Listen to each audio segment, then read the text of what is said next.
Chapter 424, 9 Dragons and 5 Tigers. Chapter 424, 9 Dragons and 5 Tigers. China was huge with a massive landmass of 9,600,000 square kilometers and sea area of 2,997,000 square kilometers. Chinese culture dated back to around 5,000 years ago. The Chinese culture had a profound impact on the world while its tradition, practices, and festivals were celebrated, instilled, and practiced by a great number of people around the world. No one knew how many people with exceptional abilities, legends, and heroes were born on this vast and mysterious land. China now had 3 doors, 5 sects, 9 dragons, and 5 tigers. The 9 dragoons were the 9 martial arts masters with otherworldly abilities. They represented the clandestine martial world of China. Each and every one of them had perfected stage 9 inner chi and were extremely powerful with extreme inner abilities. Dongfang Mingwang was one of the dragons with the name Crimson Dragon. He was highly respected in China, and every power gave both overt and covert attention to his actions. 3 months ago, after Qin Feng escaped from the Amethyst Dragon Palace, Dongfang Mingwang was the first person he approached after Shimin Chui Shui brought him to the provincial capital. "Of course, I remember our deal. You don't need to worry about that. I won't break our promise," Qin Feng answered while tensing his legs. The promise ticked him off. However, for the sake of the safety of his women in Acropolis City, Qin Feng did not have another choice but to agree to Dongfang Mingwang's condition. "I know you don't have the nerve to break our promise, but an old dog cannot alter its way of barking. You're still licentious in conduct and lead a wild life. Even though you did not develop relationships with any women, you always imposed on them." Qin Feng's face darkened and interrupted Dongfang Mingwang. He harumphed, "How can you keep on stalking other people? You weird geezer. Did you know that I can sue you for invading my privacy?" Dongfang Mingwang was tickled pink by Qin Feng. He giggled and replied nonchalantly, "Go ahead, then." Qin Feng was left speechless again. He was in the provincial capital, the territory of Dongfang Mingwang. How could he sue him? Even if he found a way to file a charge against Dongfang Mingwang at a police station, Qin Feng believed that, in the end, he would be the one to be detained and not Dongfang Mingwang. Qin Feng remembered the cold and unkind Lu Bingbing when he thought of the police. "I miss her a lot. Tisk, I'm too lazy to fight you. Tell me, what is the situation in Acropolis now? Was it all good?" Qin Feng dropped his carefree attitude and became grave. With his brooding eyes, Dongfang Mingwang looked out onto the faraway terrain where Acropolis City was located. Then, he spoke calmly. "The ladies are all fine. Ling Bei Bei is still in the hospital and has not woken up yet. I've dispatched a group of people to protect her around the clock. Zhao Lingxian was almost forced to marry into the Liang family. I made my stand and forced the Liang family to cancel the marriage. Meanwhile, the woman named Yuan Xiao shared the same fate as Zhao Lingxian. She's only 1 step away from marrying into the Gao family. I put some pressure on the Gao family to force them to cancel the wedding as well. Bai Qing and Bai Xiu remain the same. Lu Wenjing and Lu Xiaojia lead quiet lives. Liu Chan is still working for the royal group. Everything is fine as usual. Holy shit. You see how many women I have mentioned. The youngest is only a junior high student. Of all the women, how could you lay your hands on a minor? Can you still call yourself a human? I must be blind for giving my granddaughter to you." Dongfang Mingwang exploded before he could finish his report to Qin Feng. He set up a marriage with the Qin family a long time ago and betrothed his granddaughter to Qin Feng. Little had he expected that Qin Feng would oppose the marriage and lead a feckless and dissolute life, engaging many women at a time. His chaotic relationship with women greatly infuriated Dongfang Mingwang. Qin Feng heaved a long sigh of relief after knowing that the women he treasured were all fine. He peered at the faraway sky with clear eyes. He felt lonely. "Geezer Dongfang, I won't eat my words and will fulfill the deal between us. You don't have to keep an eye on me any longer." Qin Feng was quite touched that Dongfang Mingwang settled perfectly and wholeheartedly everything he asked of him. Dongfang Mingwang was the first person he approached when he arrived in the provincial capital 3 months ago. He pleaded with Dongfang Mingwang to maneuver his men and protect all his women in Acropolis City. Dongfang Ming Wang agreed to offer his help on one condition. During the Qin family's competition 3 months later, Dongfang Ming Wang urged Qin Feng to claim victory, became the junior patriarch of the Qin family, and marry Dongfang Qing. From that moment on, Dongfang Qing would always be his wife. He could not take another concubine. Qin Feng agreed. Looking at Qin Feng's lonely background, Dongfang Ming Wang sighed. He then swayed a topic and asked, "Why did you have to conceal yourself in the provincial capital these past 3 months?" Most of Qin Feng's enemies were based in the provincial capital. By right, the provincial capital was the most dangerous place for him, and he would certainly die if he ever stepped into the provincial capital. "The most dangerous place is the safest place," Qin Feng replied indifferently. Dongfang Ming Wang grinned widely like a kid. "Oh, for God's sake, do you think I'm so stupid to not see through your little pesky mind? You're just taking advantage of my influence in the provincial capital and staying under the umbrella of my protection. By doing so, who the fuck would still have the nerve to lay their fingers on you?" Dongfang Ming Wang revealed his intention, and Qin Feng felt awkward. "I have a question too. Fire it out fast. I hate it the most when people don't finish their sentences," harumphed Dongfang Ming Wang as he smacked Qin Feng's shoulder and almost sent him hurtling down into the abyss. "Why did you betroth Dongfang Qing to me? Don't you think you're doing a bad bargain?" Dongfang Ming Wang was Crimson Dragon, one of the 9 dragons of China. Not only did he possess bottomless strength, but the Dongfang family was another massively powerful family that could not be reckoned with. It was a superior and large family clan that even the Qin family in the provincial capital could not match. Therefore, how come this geezer wants to marry his granddaughter to me? Qin Feng asked himself. Ha ha ha. Dongfang Ming Wang lifted his head into the sky and guffawed uproariously. The valley reciprocated to his laugh by trembling slightly. Qin Feng felt he would never understand the true strength of the old man. He could not sense any form of inner chi from him, even though he was so close to him. He looked no different from an ordinary person. However, he could easily scare the wits out of you with a simple laugh or smack you on the shoulder. Qin Feng, the time is not here yet. The only thing I can tell you now is that Dongfang Qing did not lose, but in fact she earned. The Dongfang family will never be at a loss for forming a close relationship with the Qin family. I'm paving a road for the future. Qin Feng was utterly confused. He became wired up suddenly as a thought crossed his mind. Could it be that this geezer found out the thing about the hedonist sovereign system? Why are you looking at me like that? Please don't think too much. It won't be you who'll be our backer once we form our relationship through marriage. It'll be your parents.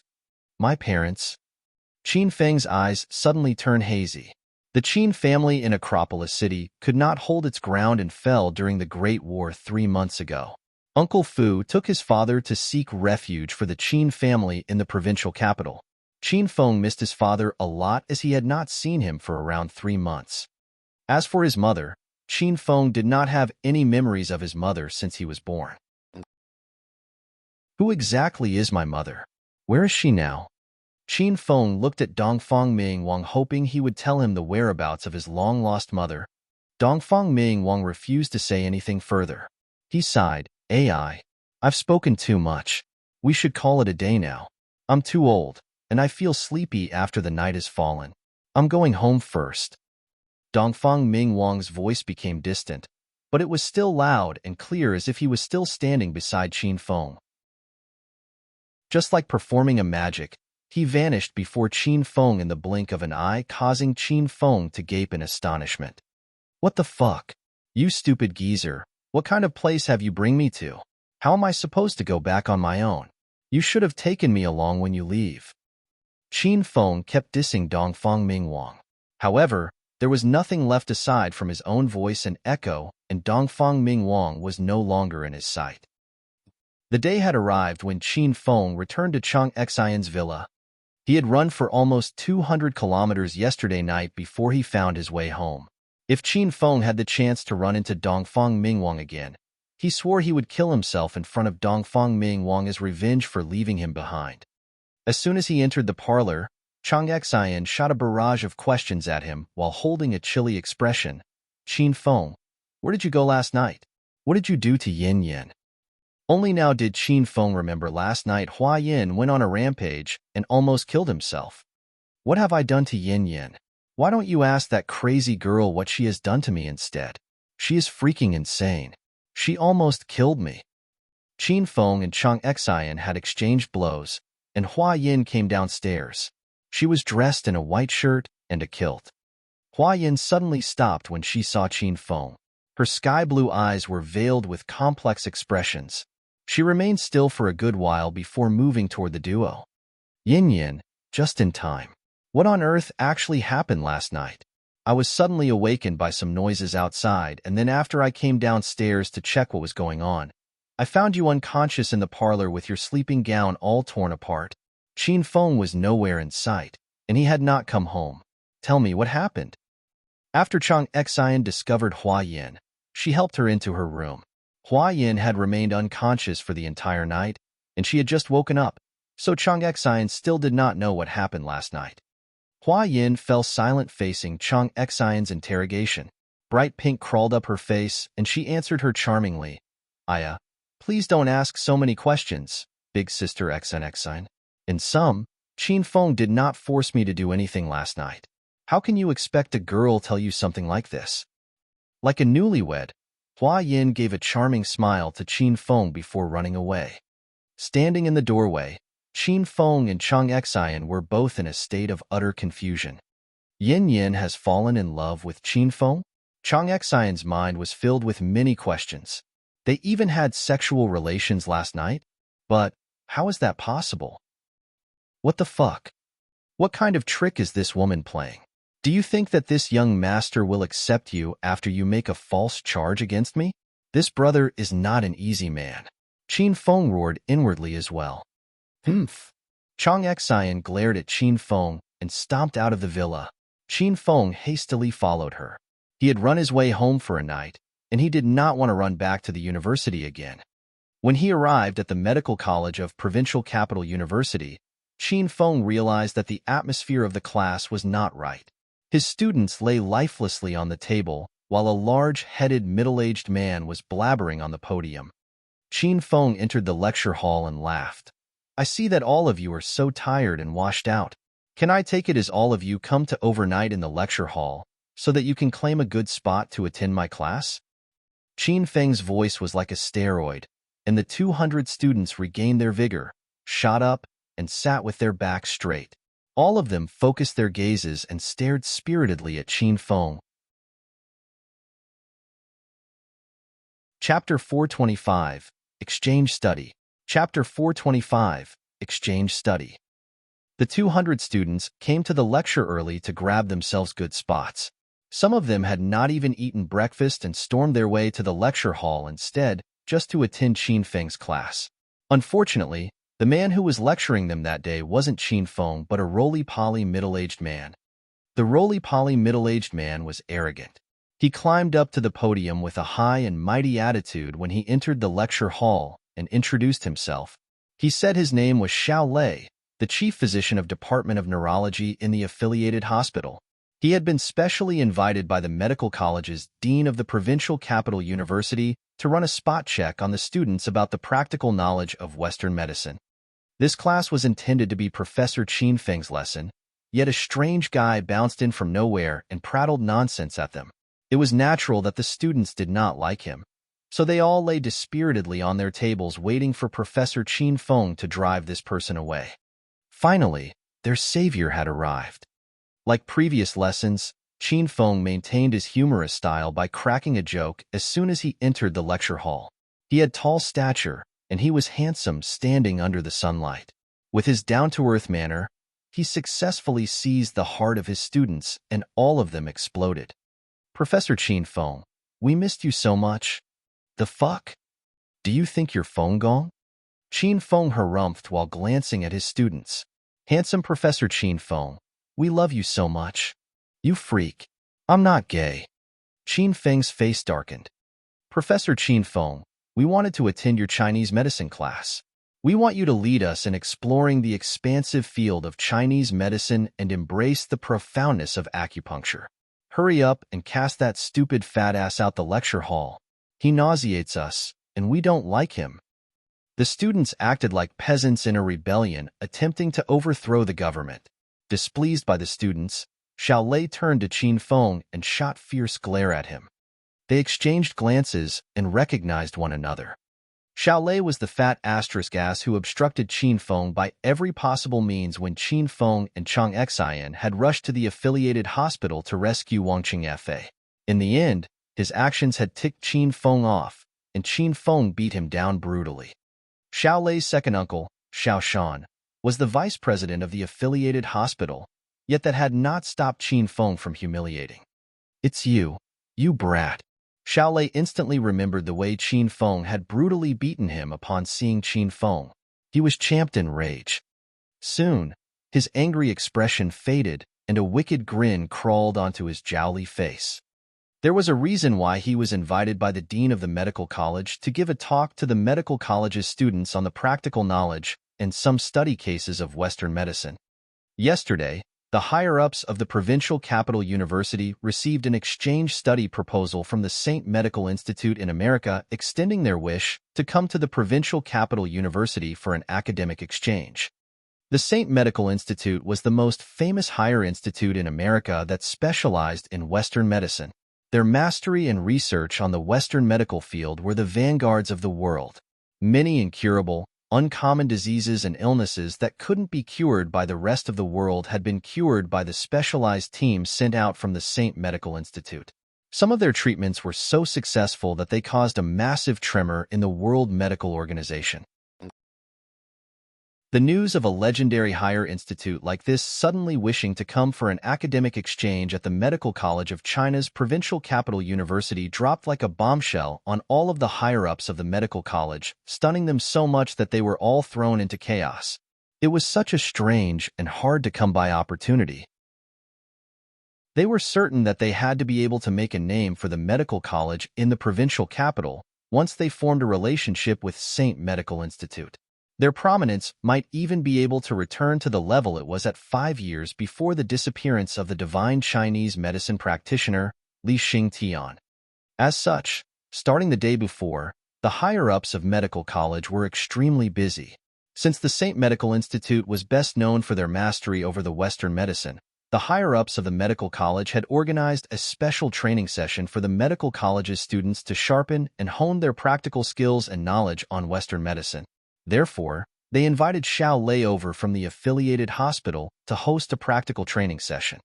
Xiao Lei had a very special identity and stood in the lecture hall as a professional. He heard the students address Qin Feng as a professor, so he assumed that Qin Feng was merely a petty lecturer that taught in the medical college. How could a petty lecturer of Qin Feng's caliber stand on the same ground with him as a professional? Before him, Qin Feng was merely a servant who was fit only to run errands, clean the blackboard, and pay the drinks. Xiao Lei thought he could humiliate and toy with Qin Feng to his heart's content in the future. The wicked grin on Xiao Lei's jowly face widened as he thought about it. "It's me, but I'm not the brat here. You are. What made you come to my class?" Qin Feng plastered a smile and looked at Xiao Lei. Xiao Lei suddenly burst into a brazen fit of maniacal laughter. He stood at the podium with a look of haughty disdain while looking at Qin Feng. "Why am I, the high and mighty chief physician of the Department of Neurology of the affiliated hospital, standing here, you ask? It's such a hilarious question. In fact, it's stupid. Let me tell you. I'm here because the higher-ups of medical college pleaded for me to come here. Otherwise, do you think I'm so free to come here to be a lecturer and spoon-feed these babies? How much can a lecturer earn? Do you know that I can easily earn your monthly salary just by doing an operation?" Xiao Lei's ego inflated and caused him to blabber rudely. His ill-mannered actions ticked the students off, causing them to yell and grumble at him. Qin Feng gestured with his hand to calm his students down. Then, he grinned and spoke to Xiao Lei. "Director Xiao is such a big figure to the extent that the higher-ups of medical college craved for you to teach here. I really have to extend my gratitude to Director Xiao Lei for broadening my horizons. Thank you very much, Director Xiao Lei." "Oh yeah, have any of you recorded the way Director Xiao was blowing his own horn?" Qin Feng asked as he turned to his students. Immediately, around 20 or so students shot up and replied, "Professor Qin Feng, I was playing with my phone just now, and I accidentally recorded it. Hurry up and take it to the higher-ups so he can be sacked." The first lesson Professor Qin Feng taught us was that you will be a dumbass if you don't have the ability to blow your own horn. This guy is probably a dumbass. Although today was only the fourth day of Qin Feng's lectures, they were extremely close to Qin Feng. It was tough for other people to reach this level of closeness even after they had known each other for 4 years. Seeing Xiao Lei had the nerve to bicker with Qin Feng, the students all joined in with Qin Feng's crusade against Xiao Lei. They feared nothing and no one with Qin Feng as their backer, and called Xiao Lei dumbass one after another without stopping. Xiao Lei was so infuriated that his face darkened. "Imph, useless piece of shit. You only have a mouth and some petty tricks, but no more than that. It's such a disgrace bickering with rubbish like you." The first time Xiao Lei saw Qin Feng was when Qin Feng followed Chang Xian to save Wangqing Fa. At that time, Qin Feng still had not obtained the decree of 5-element acupuncture. He just utilized the talisman of clairvoyance to assist Chang Xian in pinpointing the patient's heart problem. Thus, in Xiao Lei's eyes, Qin Feng was merely Chang Xian's assistant. He believed that Qin Feng was only an inept assistant that could not even handle an operation on his own. How can he, an amateur, become a lecturer in a university? When Xiao Lei thought of this, his eyes became even more contemptuous when he looked at Qin Feng. "Aya, Director Xiao is so wrong about me. I not only can play vocal drama and some petty tricks game, I'm good at martial arts as well. Does Director Xiao wish to compare notes on martial arts with me?" Qin Feng offered a naughty grin to Xiao Lei.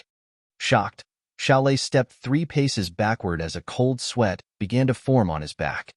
Qin Feng had brutally beaten him in the hospital the last time, and he had just been discharged from the hospital today. He did not want to return to the hospital because of Qin Feng. "SK, what kind of era are you living in? We're in the 21st century when the science and technology rules. Do you think we're still living in the era of the barbarian and still settle our scores through fighting? You're such a boorish fellow. Since you're one of the lecturers of the medical college, and if you really have the skill of a doctor, then let's settle our scores via a medical battle. Do you dare to accept my challenge, brat?" Xiao Lei did not have the guts to fight Qin Feng. He believed that Qin Feng would have kicked him off the podium before he made his first move. However, if they were to battle using medical skills, Xiao Lei was very confident that he could win the fight. He deemed Qin Feng to be an amateurish dresser. Perhaps he could deceive the university students by reading the inflexible theories from a textbook. However, Xiao Lei was certain that Qin Feng knew nothing when it came to applying the knowledge to practical uses. "Sure, I accept it. I happen to be master of both the pin and the sword. Since you wish for a softer approach, then let's do it." How was there any possible way that Qin Feng could not see through Xiao Lei's intentions? He already had the decree of 5-element of acupuncture in his arsenal, so he wasn't afraid of Xiao Lei. "Haha, you still don't know that you're at the death gate. Name it. What would you like the battle to be?" Seeing that Qin Feng had agreed to the challenge, Xiao Lei let out the satisfied laugh of a game master. "Seems like you all are having a jolly moment here. I did not expect to witness a medical battle when I began patrolling the compound. Gentlemen, may I have the honor of being the judge of this battle?" A procession of 10 or so professors passed right by the lecture hall. Their leader was an older man with a hoary head of around 60 years old. With a gleeful smile on his face, he walked into the lecture hall and focused his clear-eyed gaze on Qin Feng and Xiao Lei. Trailing behind the elder were the professors of the medical college. Chang Xian was in the procession as well with a cold expression. She spared no glances at Qin Feng. "Professor Ling. It's Professor Ling. Seems like the news of the I Don't Know University in America is coming to our campus for an academic exchange is true. Otherwise, why would Professor Ling bring a team of professors to patrol the medical college? Professor Ling is the judge? Oh, my lord, this will be so interesting." Qin Feng did not know anybody aside from his students since this was only the 4th day of his teaching stint at the university. His students were all very excited when they saw the silver-headed elder. According to legend, After the disappearance of the divine Chinese medicine practitioner Li Xingtian, Professor Ling had the highest degree of Chinese medical skill in the medical college. He was extremely prestigious in the heart of every medical college student. Ah, so it's Professor Ling. Of course, you can. In fact, the honor would be ours for you to be the judge. Xiao Lei knew who Ling Qingyuan was, so he put on a smiling face and tried to flatter Ling Qingyuan. The medical college in provincial capital university had a close relationship with the affiliated hospital. The majority of the graduates from the medical college interned or worked at the affiliated hospital. Therefore, in order to have a smooth life in the affiliated hospital, it was vital for one to curry favor with the elders of the medical college. Chapter 426, Neurology and Neuropsychiatry. Chapter 426, Neurology and Neuropsychiatry. Disclaimer. Please do not rely on the portrayal of Western medicine, Chinese medicine, or the symptoms of mental illness in this novel for any sort of accuracy. This is pure fiction, and neither the translator, the editor, or Gravity Tales at large believe, align, or condone the depictions in this novel. We are aware that there are several discrepancies between reality and the actions of the characters and assure you that it is an accurate translation of the original work. If you wish to learn more about any of the topics brought up in this chapter, please do your own research through reputable sources. How about you, kid? May I have the honor of being the judge? Since Xiao Lei had agreed, Ling Qingyuan turned to Qin Feng and asked for his consent. From his warm smile, one could see that he held a great interest in Qin Feng. Of course, thank you for volunteering, Elder Ling, Qin Feng said. Seeing that Qin Feng had consented to allow Ling Qingyuan to be their judge, Xiao Lei's smile broadened. Initially, he only wanted to disgrace Qin Feng in front of his students and exact his revenge for the insult he received at the hospital. However, the battle was not going to end lightly as that because Professor Ling Qingyuan had stuck his nose into their affairs and became the judge of their battle. Therefore, Xiao Lei now not only wanted to disgrace Qin Feng, but he also wanted to make a name for himself in front of Ling Qingyuan. If he could earn the respect of Professor Ling Qingyuan, then his life would sail smoothly afterward at the affiliated hospital. Qin Feng, I'm not fond of bullying the new guy, so I'll let you decide the rules. Xiao Lei threw a meaningful smile at Qin Feng. It was obvious that he was looking down at Qin Feng. Since Director Xiao specialized in Western medicine, while I have a fair amount of knowledge of Chinese medicine. How about this? You will examine me with Western medicine while I'll examine yours with Chinese medicine. We'll see which one of us has the most correct diagnosis of the physical condition of his opponent. Qin Feng paid no attention to Xiao Lei's meaningful smile. As soon as he finished talking, his students were so excited that they danced and gesticulated in joy. The students all bore the same doubt in their minds. In this era of globalization, Western medicine grew as Chinese medicine was falling into decay. All of them loved Qin Feng's Chinese medicine class very much, but they feared for the prospects of Chinese medicine, so they were looking forward to this battle between Western medicine and Chinese medicine. Fine then, let's get the ball rolling. Xiao Lei agreed to the rules without giving it a second thought. He could not wait any longer to defeat Qin Feng. All right, since you're my younger peer, you go first, Xiao Lei said. Qin Feng accepted his courtesy wholeheartedly. He walked toward Xiao Lei and stared at his fat head and large ears for a good while. Suddenly, he frowned. Director Zhao's features are so horrible that it affects my ability to read your face. I guess I should skip the look in the look, listen, question, and jump to feeling your pulse instead.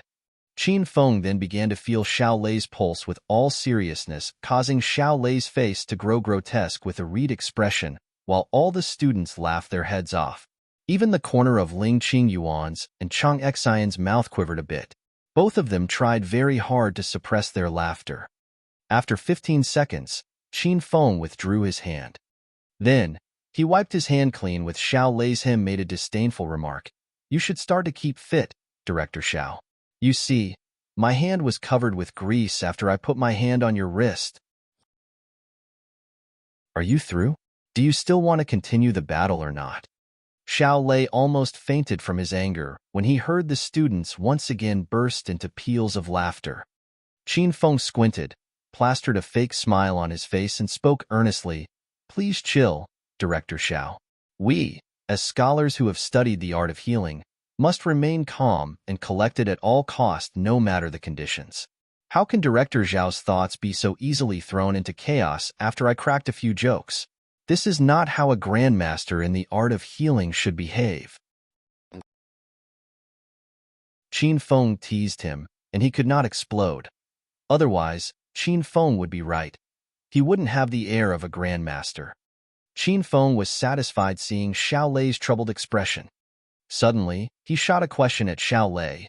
Director Xiao, you've mentioned that you're the chief physician for the Department of Psychiatry, right? Yes, I am. Xiao Lei glared snappily at Qin Feng before he realized something wasn't right. His face sank and glowered. Fuck you. You're the psychiatrist. I'm the chief physician of the neuropsychiatry department. The whole lecture hall rocked with laughter. This time, not even Chang Xian, who had been pulling a face, or the stern Ling Qingyuan could hold back their laughter. Qin Feng nodded vigorously and replied, Oh, so you're the chief physician of the neuropsychiatry department. Aren't they the same? Xiao Lei finally understood what Qin Feng meant. He was the chief physician of the neurology department. However, Qin Feng twisted the words around and confused him, causing him to say the wrong thing. Xiao Lei had almost been tormented to death by Qin Feng's shameless and quirky mind before they had even begun the battle. Are you here for a talk, or to examine my condition? Could it be that because you cannot do it you are deliberately trying to stall for more time by talking? Say it if you cannot do it, and I'll take my turn promptly. Xiao Lei shot a disdainful glare at Qin Feng. Qin Feng held back his jerky smile and turned serious. I'm done, Director Xiao. Something must be wrong with your mental health. Fuck you. You're the one with a mental issue. Xiao Lei roared, ignoring Ling Qingyuan and the group of old fogies. The onset of mental illness is characterized by being easily irritated, short-tempered, and if left alone for a long period of time without seeking professional assistance, it will induce neurasthenia, weakening of immunity system, and indigestion, which in turn causes obesity. Besides that, Director Xiao has bad breath, an elevated body temperature, constipation, and hemorrhoids. All of this leads to one answer. You have a mental illness. Director Xiao, you must take care of yourself. Xiao Lei stared at Qin Feng in awe. The symptoms Qin Feng rattled off were half genuine and half sham. The mental illness was fake. However, the symptoms of having bad breath, an elevated body temperature, constipation, and hemorrhoids were all true. You bullshit. Xiao Lei's face blushed red. How could he make it public in front of so many people? It's so embarrassing. I might be wrong. Anyway, we have Elder Ling as our judge. Just let Elder Ling examine you. Then, we'll know if I am the real deal or not. Qin Feng countered indifferently while shrugging his shoulders. Cold sweat instantly streamed out from Xiao Lei's body. Ling Qingyuan was the spearhead of Chinese medicine in the medical college, so Xiao Lei believed that Ling Qingyuan would be able to see the symptoms with a glance. That's not necessary. Fellow Qin Feng is right. Chapped lips and a swollen nose are the symptoms of an elevated body temperature, and Director Xiao has both symptoms. Besides, I've noticed that your tongue is coated with a layer of white matter, and when you talk, you spit all over the place. Indeed, you have a bad breath? I can smell it from this far away. Ling Qingyuan did not step forward and remained in his original position while explaining his observations of Xiao Lei. The students were thrilled by him that they could not stop laughing. They never expected that Xiao Lei was troubled by both bad breath and hemorrhoids. What a disgusting person. Also, after Ling Qingyuan had run through a diagnosis of Xiao Lei, so all of the students believed that Xiao Lei indeed had a mental illness. They now looked at him with strange eyes and vigilant expressions, especially the students in the first row. They stared warily at Xiao Lei as they feared Xiao Lei might suddenly go crazy and rampage. Now it's my turn, Qin Feng. Xiao Lei was humiliated by Qin Feng. Holding his pent-up anger, he stormed his way towards Qin Feng. Qin Feng hastily stepped a few paces backward. He moved his way towards the students sitting in the first row, took Hua Yan's mask, and put it on without asking for her consent. He said, Director Zhao's breath is too awful. I can't get close to you without putting on a mask first. I hope Director Xiao won't mind it. Qin Feng's utterance had caused everybody to laugh incessantly again. Hua Yin, on the other hand, was stunned.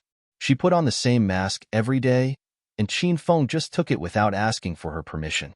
Thus, they were practically kissing each other. Chang Xian's face turned chilly. Seeing how casual Qin Feng was in taking Hua Yan's mask and putting it on, and the fact that Hua Yin did not stop him, Chang Xian was certain that Qin Feng and Hua Yin must have developed their relationship. Both of them must have kissed before, but she wasn't certain if they had slept together or not. Chang Xian seethed after witnessing it. She had been taking Hua Yin as her best friend. They shared a very intimate relationship, and Chang Xian did not know how to face Hua Yin anymore. Xiao Lei was once again rendered speechless. He choked on a mouthful of blood and could neither spit it out nor swallow it. He stared furiously at Qin Feng and hastily went to examine his body condition to put an end to Qin Feng's chance for mischief. Chinese medicine emphasized a look, listen, question, and feel the pulse approach, while Western medicine had their own way of examining their patient. A great example was that Western medicine could deduce the severity of some diseases like fever or flu via the color of phlegm, urine, and feces. However, Qin Feng was a martial artist, so his body was in its best condition. Xiao Lei examined him for a few rounds, yet he still could not find any symptoms of illness.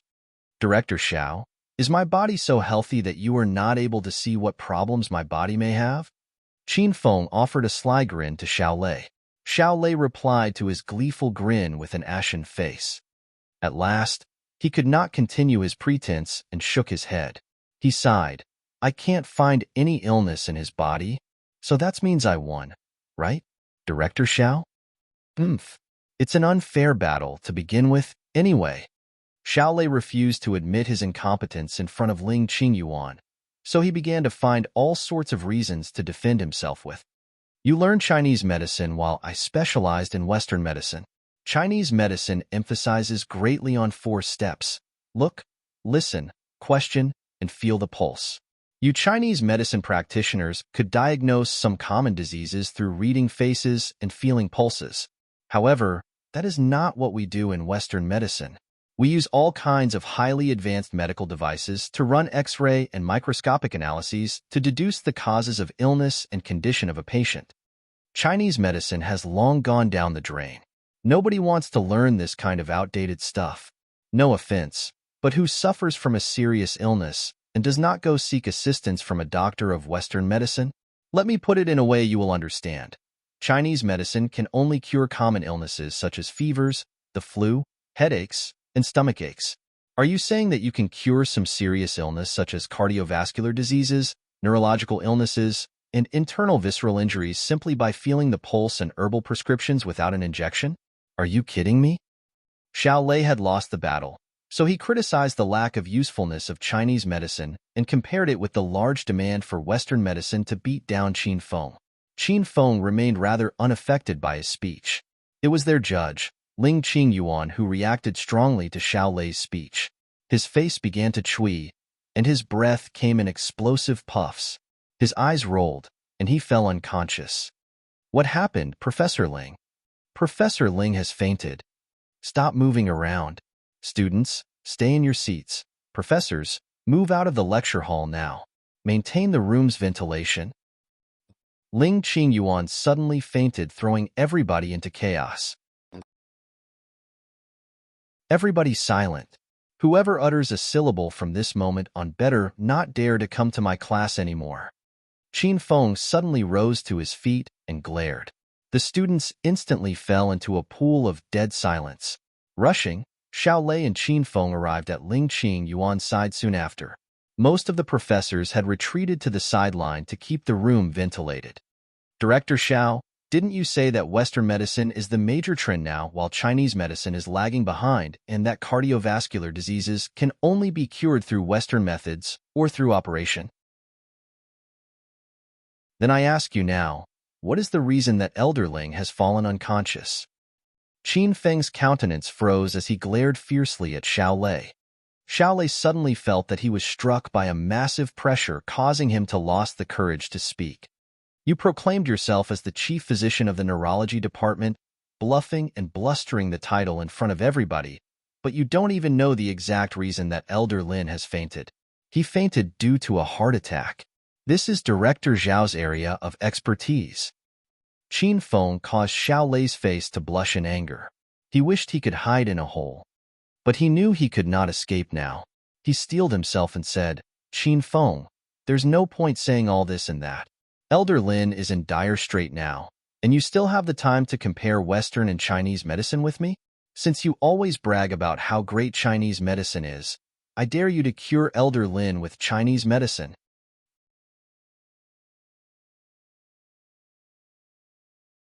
Chapter 427, 5 Poison Sting and Compendium of 100 Materia Medica. Chapter 427, 5 Poison Sting and Compendium of 100 Materia Medica. Since he had a rough time, Xiao Lei felt that he had to make Qin Feng struggle. He could not save Professor Ling Qingyuan, so he passed the duty to Qin Feng to see how he was going to do it. Qin Feng did not waver and remained calm because he had run a quick check on Ling Qingyuan's condition and knew what measures should he take to save him. The Hedonist sovereign system had released the Develop China's Traditional Medicine mission on Qin Feng's first day at Provincial Capital University. This mission had an undefined time limit and rewards. It seemed as though this was a chance to lay a solid foundation to expand China's traditional medicine. At his core, he wanted to utilize the students of the medical college as a platform to complete the mission.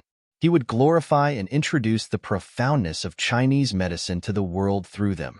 In order to do that, he had to make his 200 students believe in Chinese medicine and, eventually, fall in love with it. Thus, when they grew up and stepped into the society as professionals, they would work with Qin Feng to magnify and revitalize China's traditional medicine. Director Xiao is an expert in neurology and shot Chinese medicine down in flames. You mentioned that Chinese medicine could only be used to treat common illnesses such as fevers and the flu, and that serious diseases such as heart attacks can only be treated by operation. So why don't you, Director Xiao, cure Elder Ling right now and show us the magnificence and superiority of Western medicine? Qin Feng's cheerful smile seemed like a demon's smile to Xiao Lei and haunted him. Initially, he wanted to humiliate Qin Feng and avenge himself. However, the situation had taken a sharp turn for the worse. Qin Feng had pushed him to the limit, and he was on the verge of falling apart. If we use the Western medicine approach, we first have to send Elder Ling to the hospital to be examined, and only then can we begin treatment. We have nothing here, so what do you expect me to do? Perform an operation on Elder Ling without any medical devices? Do you know anything about Western medicine? Qin Feng chuckled. I don't have to know how Western medicine works because I'm smart enough to have learned Chinese medicine. You prattled so much without saying much of anything, meaning that you can't cure Elder Ling. Yes, I can't cure Professor Ling. Since you bragged about how great Chinese medicine is, then you should cure Elder Ling. Stop comparing yourself to me if you cannot do it either. Xiao Lei roared as he glared ferociously. He only admitted that he could not save Ling Qingyuan publicly because he believed that nobody else could save him either. Oh, you actually speak the truth every once in a while. I can really save Elder Ling, and I'll save him with the Chinese medicine that you look down upon. Qin Feng scoffed as a massive amount of aura erupted from his body. Suddenly, his hands flexed, and 10 silver needles appeared in his hand. He moved both hands simultaneously and inserted the 10 silver needles into the acupoints around Ling Qingyuan's heart. Surges of inner qi streamed into Ling Qingyuan through the silver needles and circulated around his heart.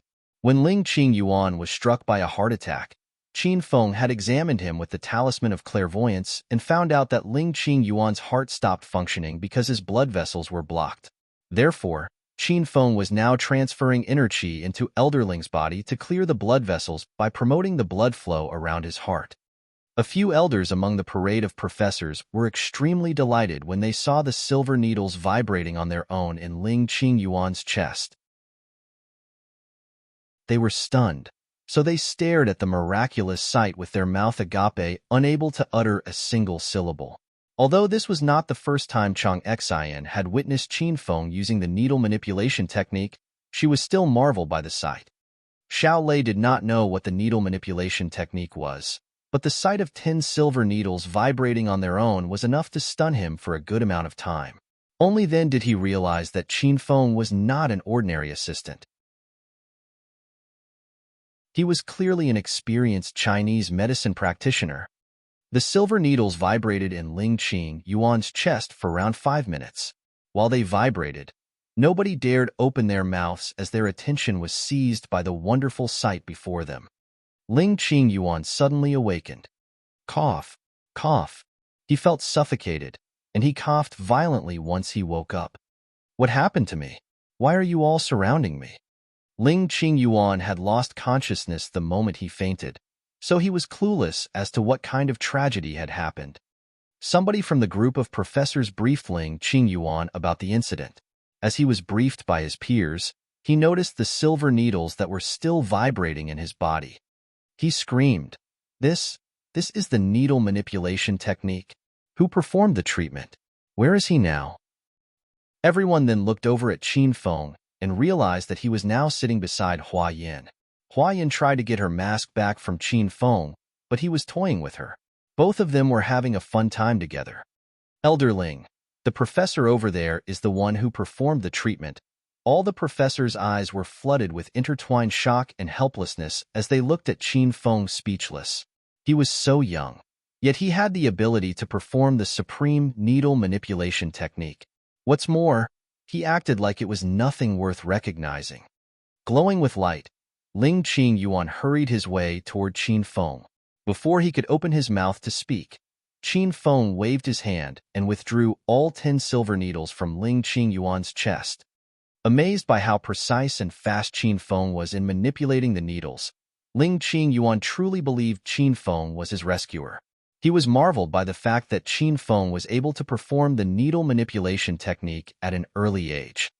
This means that he is a shaman. Ling Qing Yuan could not perform the needle manipulation technique because he could not condense and circulate inner qi. Fellow Qin Feng, thank you for saving my life. Ling Qing Yuan looked at Qin Feng as if he had found a treasure. Qin Feng was rather calm. He waved his hand and said nonchalantly, Don't be ridiculous. You seem to hold a pretty high position in the medical college. I might need your help next time if I'm in trouble.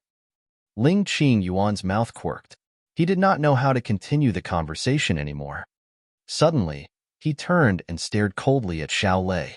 It was because Xiao Lei slandered Chinese medicine and condemned it as worthless that Ling Qing Yuan had become angry enough to trigger his heart attack. Director Xiao, Chinese medicine focuses primarily on producing a permanent cure while Western medicine merely focuses on alleviating and recognizing symptoms. It's true that Western medicine is the major trend now, but you mustn't question the efficacy of Chinese medicine. Not to mention that as the descendants of the Yellow Emperor ourselves, we must not forget our origins. Ling Qing Yuan criticized Xiao Lei, and Xiao Lei behaved like an errant child and remained silent.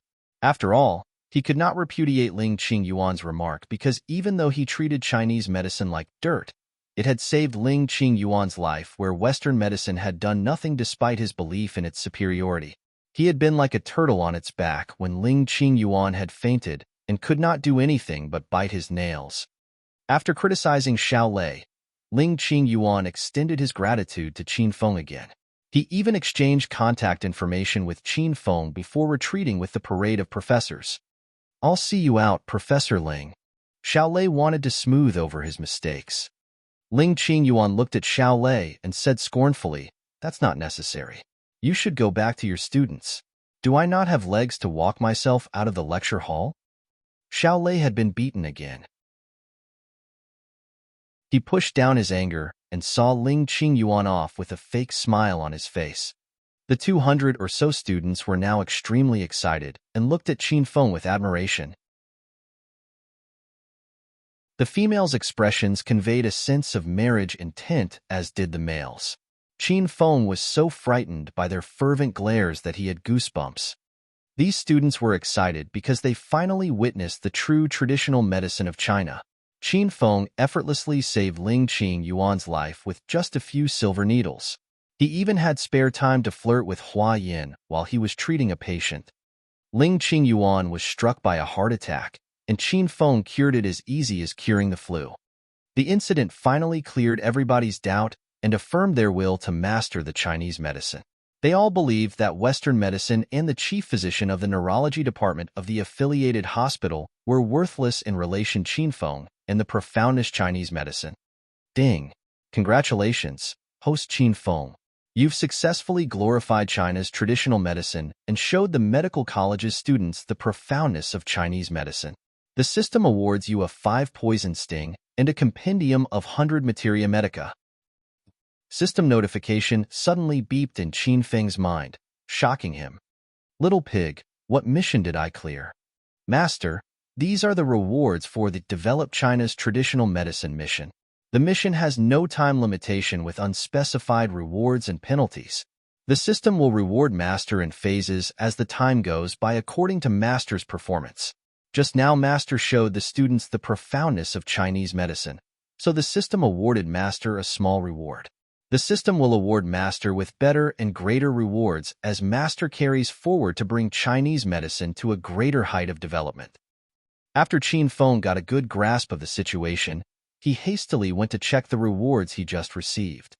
5 poison sting, silver needles dipped in 5 deadly poisons, the best hidden weapon known to the world to kill a person. Compendium of 100 materia medica, a collection of detailed descriptions of various common and rare herbs. It deeply explains the effects and medical properties of various herbs, spiritual plants, and eternal plants. The 5-poison sting was a long pie-black needle. After finding out that the 5-poison sting was dipped in 5 different deadly poisons, Qin Feng immediately threw it into the system's storage because he felt he would be a goner if the 5-poison sting accidentally pricked his finger. Then, Qin Feng's eyes fell on the compendium of 100 materia medica. As soon as he got his hands on the compendium, a large number of ancient memories surged into Qin Feng's mind. After the ancient memories had successfully fused with his own, Qin Feng suddenly had knowledge of different kinds of spiritual flowers and plants. He recalled the spiritual plants in Hua Yan's garden and understood the name and effects of the 100 flavor plants, angel plants, and other spiritual plants. This compendium of 100 materia medica is a good deal. Satisfied, Qin Feng placed the compendium of 100 materia medica into the system's storage. Then, he shot another question to Little Pig. Little Pig, didn't the system release a mission for me to become the best lecturer in the provincial capital university? I've enlightened the students of the vastness of Chinese medicine. Am I still not qualified enough to be the best lecturer in their hearts? Master, you indeed are the best lecturer in the heart of the medical college's students. However, what the system wants is for Master to be recognized as the best lecturer by everyone at the university. Hence, Master has to work harder to earn recognition from every student in the campus. The missioned strongest lecturer would not only award him 3,000 hedonist points, but also an emblem of righteousness. Qin Feng was quite curious about the emblem, so he focused more attention on that mission. After Qin Feng had recovered from his overwhelming emotion, he realized Xiao Lei was glaring fiercely at him. Qin Feng, starting today, your class has been canceled and replaced by my Western practical lessons. Why are you still standing here? Get lost now. Don't affect my good vibe when I'm teaching. The students grumbled before Qin Feng could. They had witnessed with their own eyes the fantastic acupuncture of Qin Feng. Why the hell would they want to learn Western medicine now? Furthermore, they disliked Xiao Lei's arrogant manner, so they all revolted against Xiao Lei and showered him with curses. You see, Director Xiao, it isn't me who doesn't want to follow the university's order. It's just that my students are too naughty. They should not curse you in front of you even if they don't like you. I guess it's best that you get back to the affiliated hospital, hide inside your office, and play with your cell phone or nurses. Holy ground like a university is not a place that you should set foot in. Please do not tarnish this place. Xiao Lei's face was grotesque with anger, but he knew he wasn't Qin Feng's opponent. After exchanging a few glances with Qin Feng, he stormed out of the lecture hall. Yay, the psychopath is gone. He's not just a psychopath. He also has a mental impairment. The bad-breathed man with hemorrhoids is gone. As Xiaolei arrived at the doorway, the sound of those students hurraying wafted into his ears, causing him to stumble on his feet. He fell to the ground.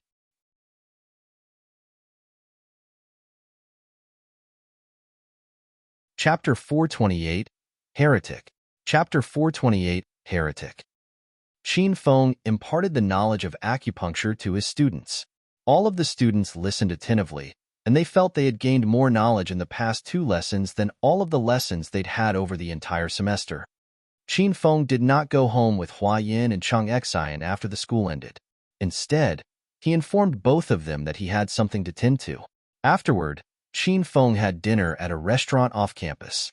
When he was done, he flagged down a cab and went to Ghost Mountain outside the provincial capital. Tonight was the night Qin Feng had agreed to meet Billowy Lady. 8 at night at the entrance of Ghost Mountain. Qin Feng could not stop fantasizing about the great sight of Billowy Lady appearing in a Catwoman costume. Ghost Mountain was a barren hill outside the provincial capital. It used to be a large mine, but it was abandoned after the mine had been depleted. As such, it became a car racing spot for rich young masters in the area. However, a paranormal presence had made itself known on the mountain and triggered a series of car crashes that resulted in the death of those rich young masters. Following this, nobody dared to set foot on it, and it became in name, and in fact, Ghost Mountain. "Hey brother, I'll drop you here." The cab driver stopped the car on the road approximately 2 kilometers away from the entrance of Ghost Mountain. He did not have the guts to go near it. "How can you drop me here? We're still far from my destination." Qin Feng grumbled while looking at the black-painted sky from inside the car. "I'm very sorry, brother, but I can't go any further. In front of us is the infamous Ghost Mountain region. The mountain is haunted, and many people have died in car crashes on it. I really don't want to go into it." The cab driver refused to go into the mountain no matter what. His face was pale with fear when he spoke. "Hey brother, I advise you not to go to the Ghost Mountain. All in all, what are you going to do there this late at night anyway? I understand you youngsters love to play SM games and have sex in the wild and other kinds of mischievous activities, but the least you could do is not pick a spooky and desolate place like this. What if a ghost suddenly appeared from nowhere when you are in the middle of your good vibe? It would scare the hell out of you."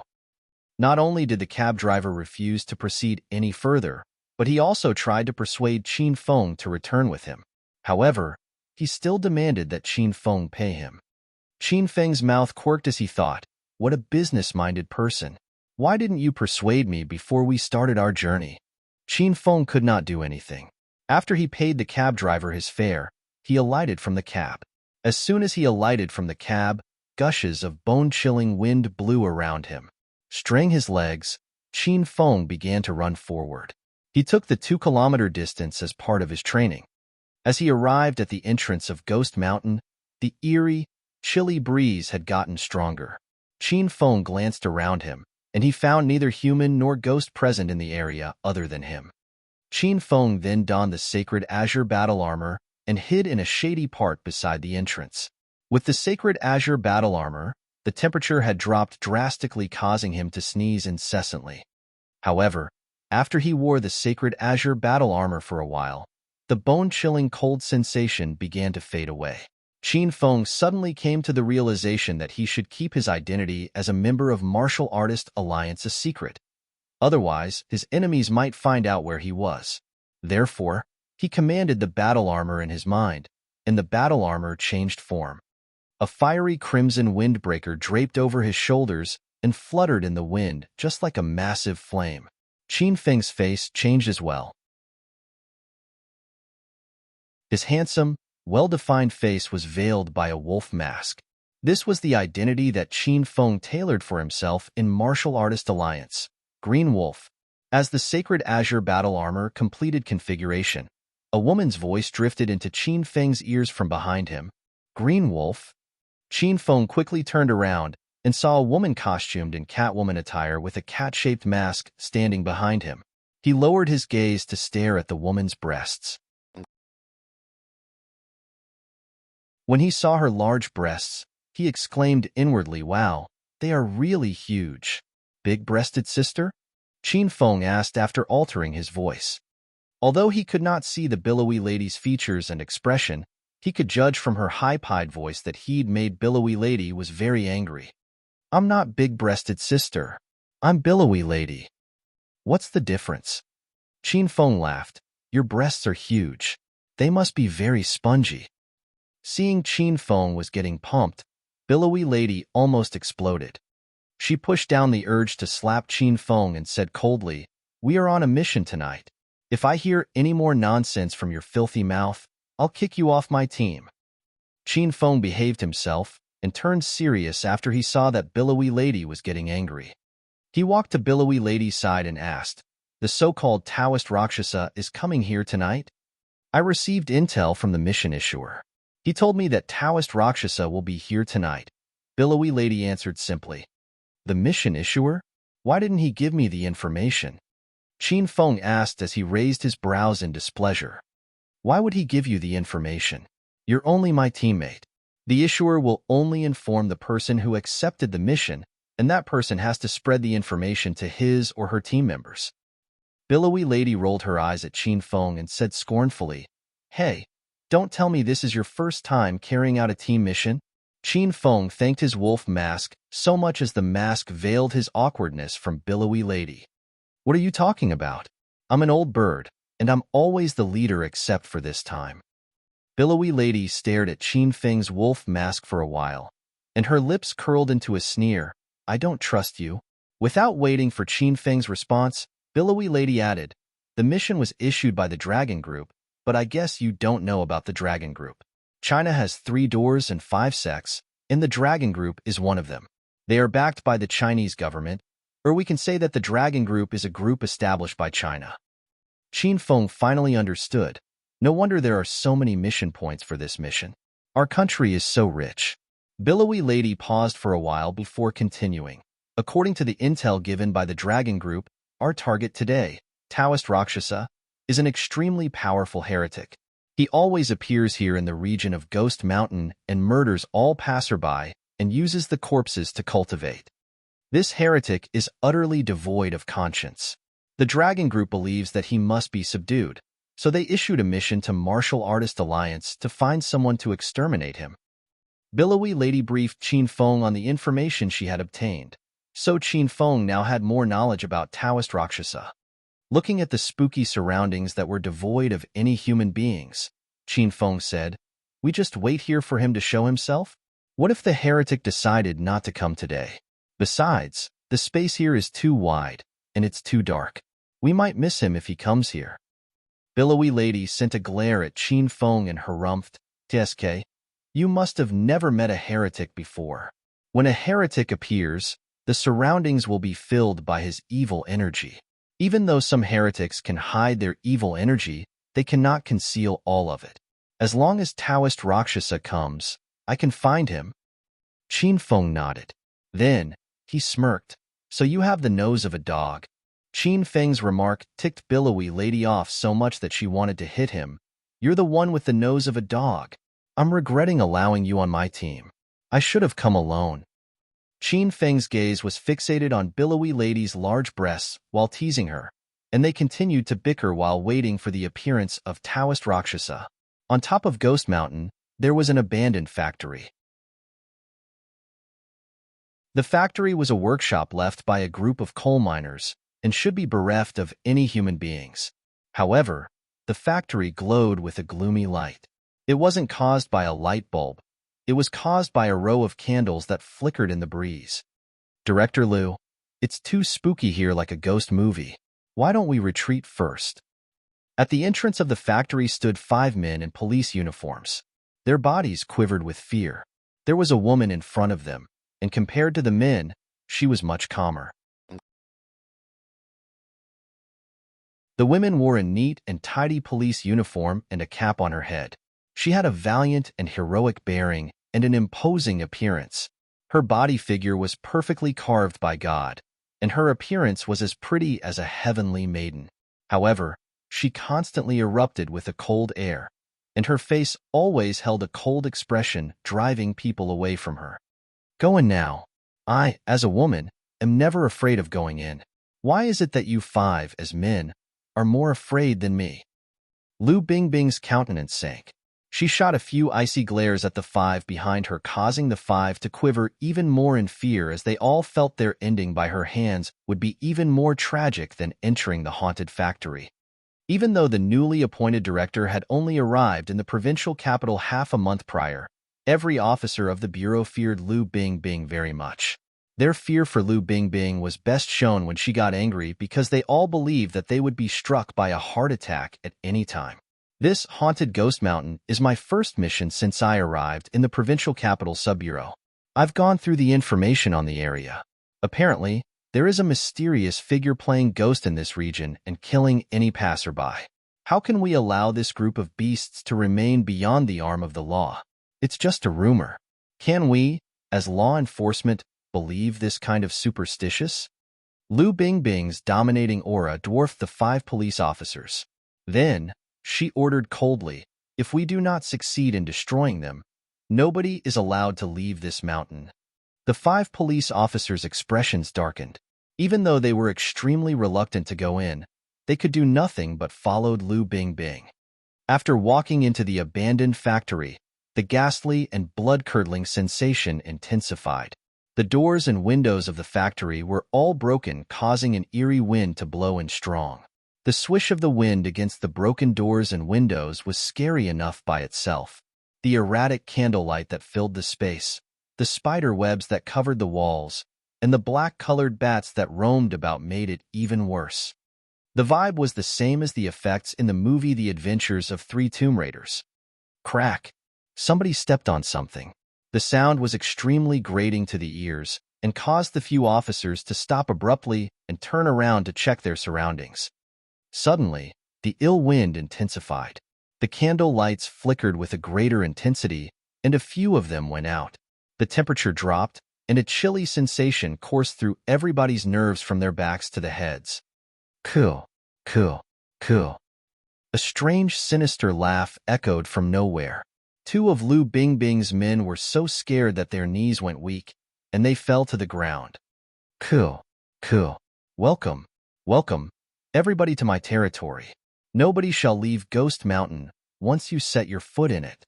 An ear-piercing voice drifted into everybody's ears. The voice was sharp and screechy. It was torturous just to listen to it, and even Lu Bingbing got goosebumps. Who's in there? Show yourself. We're the police officers from the provincial capital sub-bureau.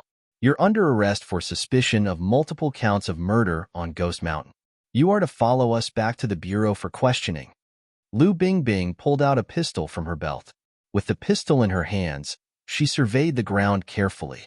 However, she looked around a couple of times but found nothing at all. Cool, cool, cool. So you all are police officers. What a bunch of insolent fools.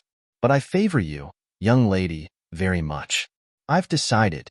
I must have you tonight and suck out every drop of energy in your body. That screechy, strange voice echoed again. Suddenly, gushes of black wind rose from every edge of the room.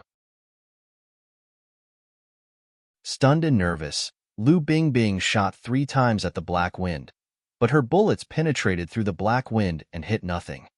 Director Lu, Ghost Mountain is really haunted, and we should leave now. We're police officers, not exorcists. Her 5 subordinates all sweat in fear. Wanna leave? Coo. It's too late. Before the 6 people could react, they were engulfed by a ball of black wind. Lu Bingbing's vision darkened, and she passed out. If you find any errors, ads pop up, ads redirect, broken links, non-standard content, etc.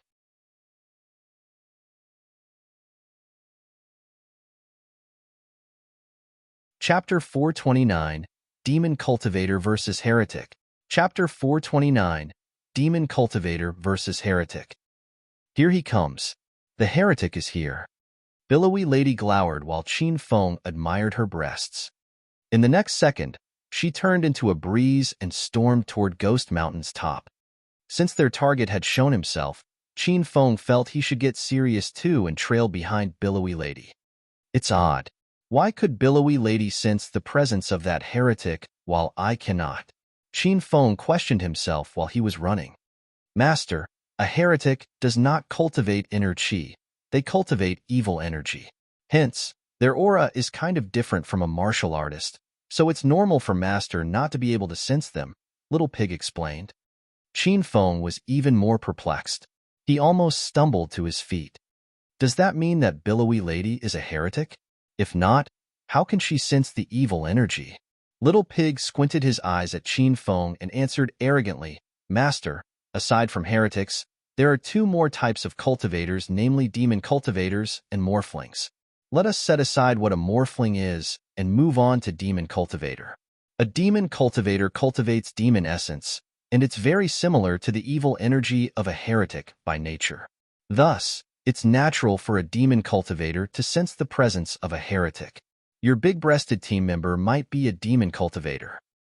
When Qin Feng heard Little Pig's nickname for Billowy Lady, big-breasted team member, his lips twisted into a crooked smile.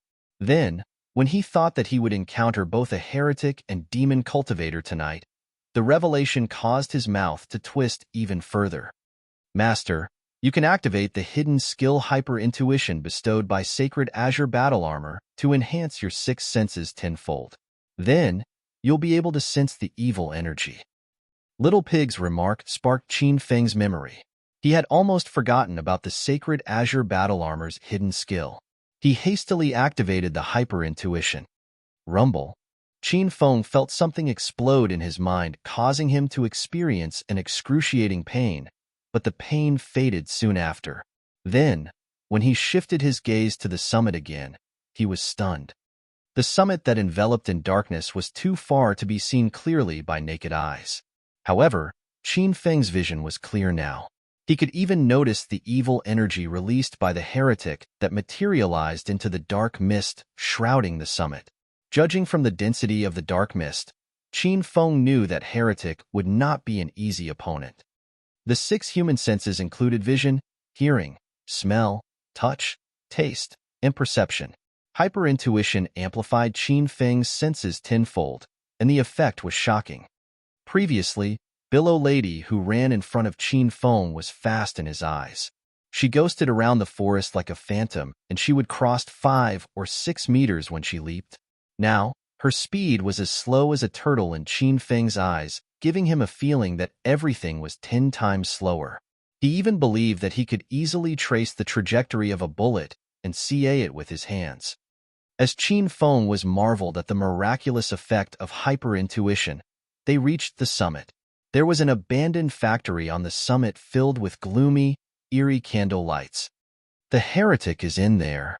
Billowy Lady stopped outside the factory and glanced around the compound. Squatting on the other side of the door, Qin Feng looked into the factory.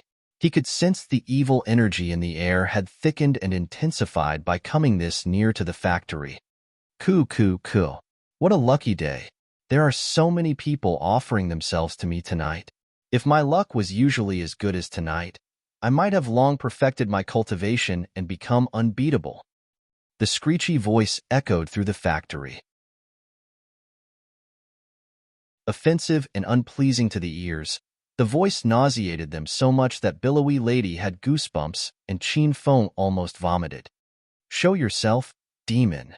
Since their opponent had discovered their presence, Billowy Lady felt that they did not have to conceal themselves in the dark anymore. She leaped out from her hiding spot to the center of the compound. So you're a cultivator. How dare you set foot in my territory this late at night? You're looking for death. The shrill voice continued to echo through the factory. Suddenly, an ill wind rose and an unidentified object shot down from the sky. It was fast and targeted at Billowy Lady. Heretic, you have committed all sort of acts of iniquity and are utterly conscienceless. I will bring you to justice today. Facing the dark mist, Billowy Lady remained calm and collected. With a single swipe of her hand, she summoned a long, blood-red whip to her hand, and without a moment of hesitation, she mercilessly whipped it towards the dark mist. Slap! The long whip danced wildly in the air, accompanied by a bursting array of crisp sounds. Then, the blood-red whip rapidly dispersed into dozens of shadows and rammed the spinning dark mist, slowing it down for a bit. Coo. You buy. I swear I'll peel off your skin, extract all your muscles, and feast on your blood. You will experience a death that is far beyond your imagination." The shrill voice came out of the dark mist. It seemed like Billowy Lady's attack hurt him, and he had gotten angry. Boom! After taking much recovery from Billowy Lady's previous attack, the dark mist exploded and charged lightning fast at Billowy Lady. Shocked, Billowy Lady roared and recoiled. Rumble! The dark mist crashed on the ground and created a large crater. Billowy Lady narrowly escaped at the last moment, but the shockwave blew her back across the ground. Boom! The dark mist began to spin again and sprang up from the ground like a giant basketball. It swirled in mid-air with a tremendous explosion. After building up its momentum, it rushed down towards Billowy Lady again. "Shadow Blood Whip!" Billowy Lady screamed. She bounced into mid-air and relentlessly flogged the dark mist with the Shadow Blood Whip. Her movements were extremely fast. Within a second, she had landed 10 or so lashes on the dark mist, and each successful whiplash was accompanied by a clear, crisp sound. The dark mist was covered with the blood-red whip's shadows, dyeing it blood-red. Roar! The dark mist stopped and let out a fierce cry. Billowy Lady's attacks had completely set the heretic off. The dark mist started to morph and slowly faded into the figure of a person shrouded in the dark mist. He wore a long black robe, and his body was enshrouded in the dark mist. His face features were terrifying and red. His eyes were gray and without pupils. His nose was collapsed and had no nostrils on his face. His lips were chapped and stuck together as if they were sewn together. "Coo, coo, coo. How dare you throw a tantrum in my lair, Bai? Today will be your death." Taoist Rakshasa spoke without opening his mouth, and his voice was screechy and horrible to hear. Landing safely on the ground, Billowy Lady confronted Taoist Rakshasa head-on. With a disdainful expression, she sneered, "Humph! How dare you, loser, call yourself a Taoist? What insolence!" It seemed that Billowy Lady had bad blood with Taoist Rakshasa. She moved again once she finished speaking. She tapped her foot lightly on the ground and bent her body slightly. With a forceful push, she darted forward like a released arrow. Slap! She retracted half of her long whip. Whipping the short whip furiously, she created a torrent of whip shadows with an irresistible force before sending them towards Taoist Rakshasa. "Coo, coo. Petty skill." Taoist Rakshasa sneered. He did not plan to avoid the attack. Standing still in his original position, he drew a few magic circles in the air. When he was finished creating the circles, he shoved his palm forward and sent a torrent of dense, dark mist rushing toward Billowy Lady. The dark mist burst into flame as it flew and turned into fireballs. Boom!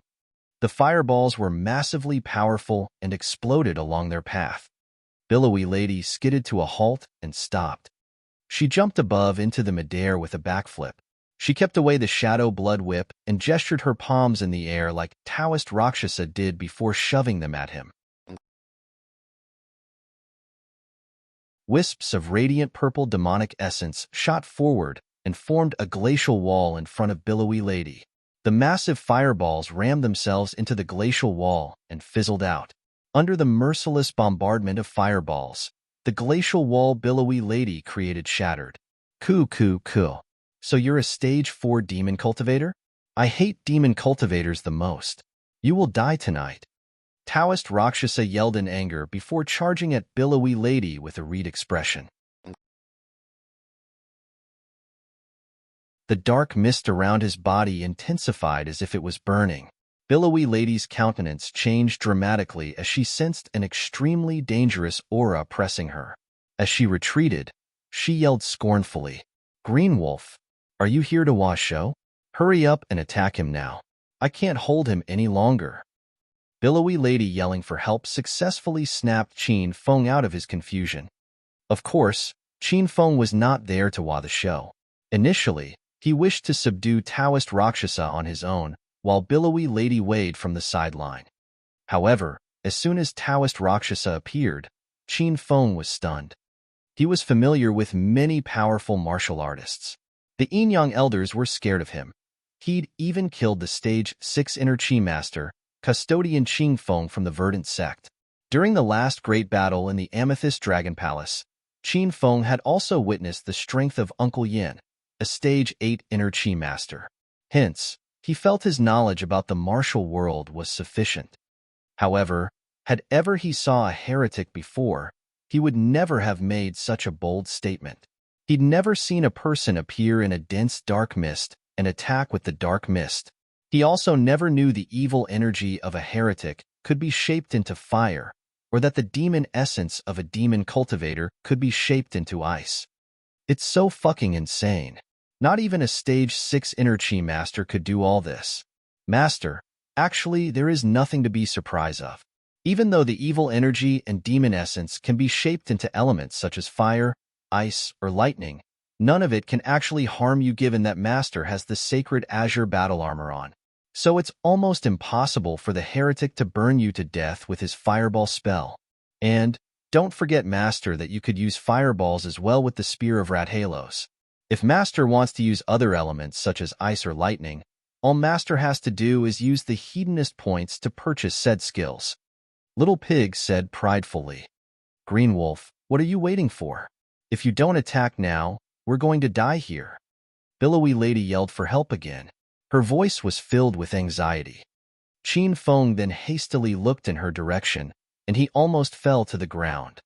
A mere second had passed, and the Catwoman outfit Billowy Lady wore was shredded so that her black bra and panties were visible. Qin Feng could clearly see her snow-white bubbly breasts. They were huge and majestic.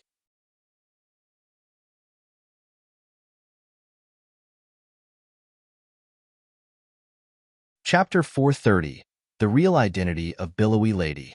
Chapter 430, The Real Identity of Billowy Lady. Qin Feng stared at Billowy Lady's breasts for a good while before he looked at her face. Not only had her Catwoman costume been destroyed, her mask had been shattered as well. As such, she threw her mask away so that it would not hinder her sight. Her face was very well-defined and pretty. She had an oval-shaped face with a touch of mischief in her features. Qin Feng was shocked when he saw Billowy Lady's face. Hua Yin. Billowy Lady is Hua Yin. Qin Feng screamed inwardly after he knew who Billowy Lady was. Taoist Rakshasa hit Hua Yin in her chest again. Blood gushed from her mouth as she was sent flying into the sky. Shroom. Qin Feng vanished and reappeared at Hua Yin's side in the next second and pulled her into his arms. Filled with anger, Hua Yin struggled out of Qin Feng's arms and punched him. She roared, "Why don't you start attacking after I'm dead? I really should have come alone." Hua Yin was really angry. This was a team mission, and a team mission required the cooperation of every team member. She never expected that Qin Feng would stand foolishly on the sideline without giving her any assistance. She was angry, and her chest was almost exploding with her anger. Here, apply this to your wounds. You'll get better soon. Qin Feng was embarrassed, so he purchased 2 bottles of elementary-grade golden sore medicine from the system for Hua Yin. What is this? Why have I never seen it before? Why does it smell so weird? Hua Yin opened the bottle and railed against the elementary-grade golden sore medicine. The corner of Qin Feng's mouth quivered. The elementary-grade golden sore medicine was far better than the so-called 100,000 yuan soul-cleansing pill. If Qin Feng didn't felt guilty for Hua Yin, would he have ever spent 200 hedonist points to buy 2 bottles of elementary-grade golden sore medicine? He could not have expected the big-breasted woman to not accept his courtesy. Qin Feng was so disappointed that he almost took the medicine back to keep for himself. This medicine is 100 times better than soul-cleansing pills. Use it or give it back. Qin Feng squinted his mouth.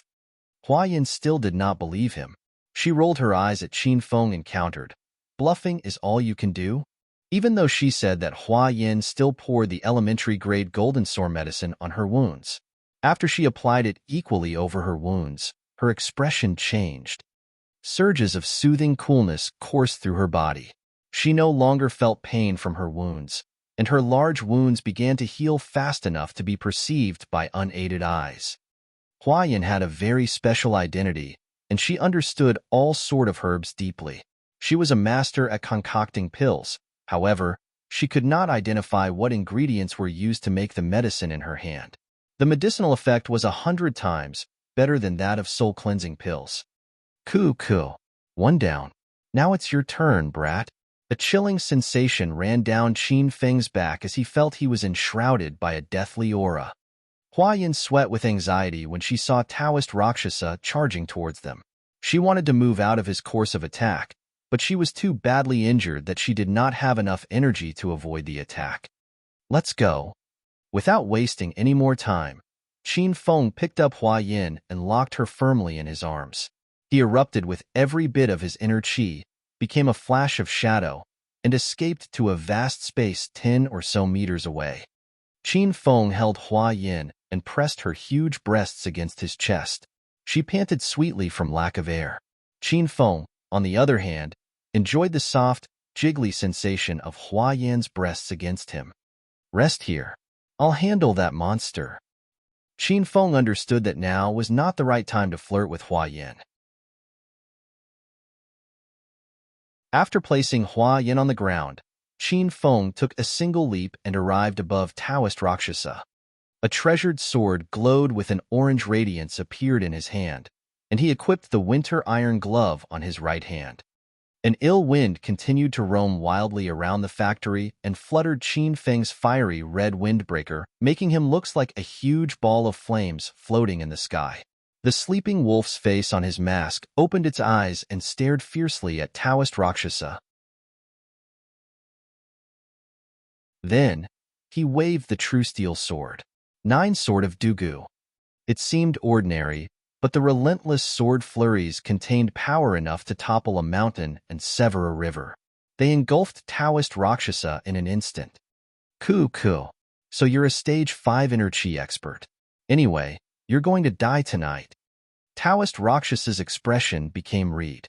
Taoist Rakshasa let out an ear-piercing, manic yell as he sensed the tremendous power of Qin Feng attack. The dark mist surrounding his body thickened, billowed, and formed a dome of darkness around him to shield him from the attack. Boom. As the orange sword flurries fell on the dome of darkness that surrounded Taoist Rakshasa, they were absorbed into the dark mist and vanished. If they did not release metal jarring sounds when they collided with the mist, Qin Feng might have thought that his true steel sword attack had failed. Cool. Taoist Rakshasa's voice became sharper as his pupil-less gray eyes suddenly reddened. He clasped his hands together and sent waves of dense dark mist toward Qin Feng. Go to hell, you stupid fool. Rumble. Once again, the dark mist became dozens of fireballs and exploded in the air. Waving his hands, Qin Feng turned the true steel sword into a long crimson spear. He then waved his long spear in the air and shot a few fire bullets. Monster, do you think only you're the only one who knows how to play with fire? I know it as well. Fire bullets collided with Taoist Rakshasa's fireballs and caused a huge explosion. The explosion produced a 3-meter-high flame that almost burned the rooftop. Taoist Rakshasa's countenance sank.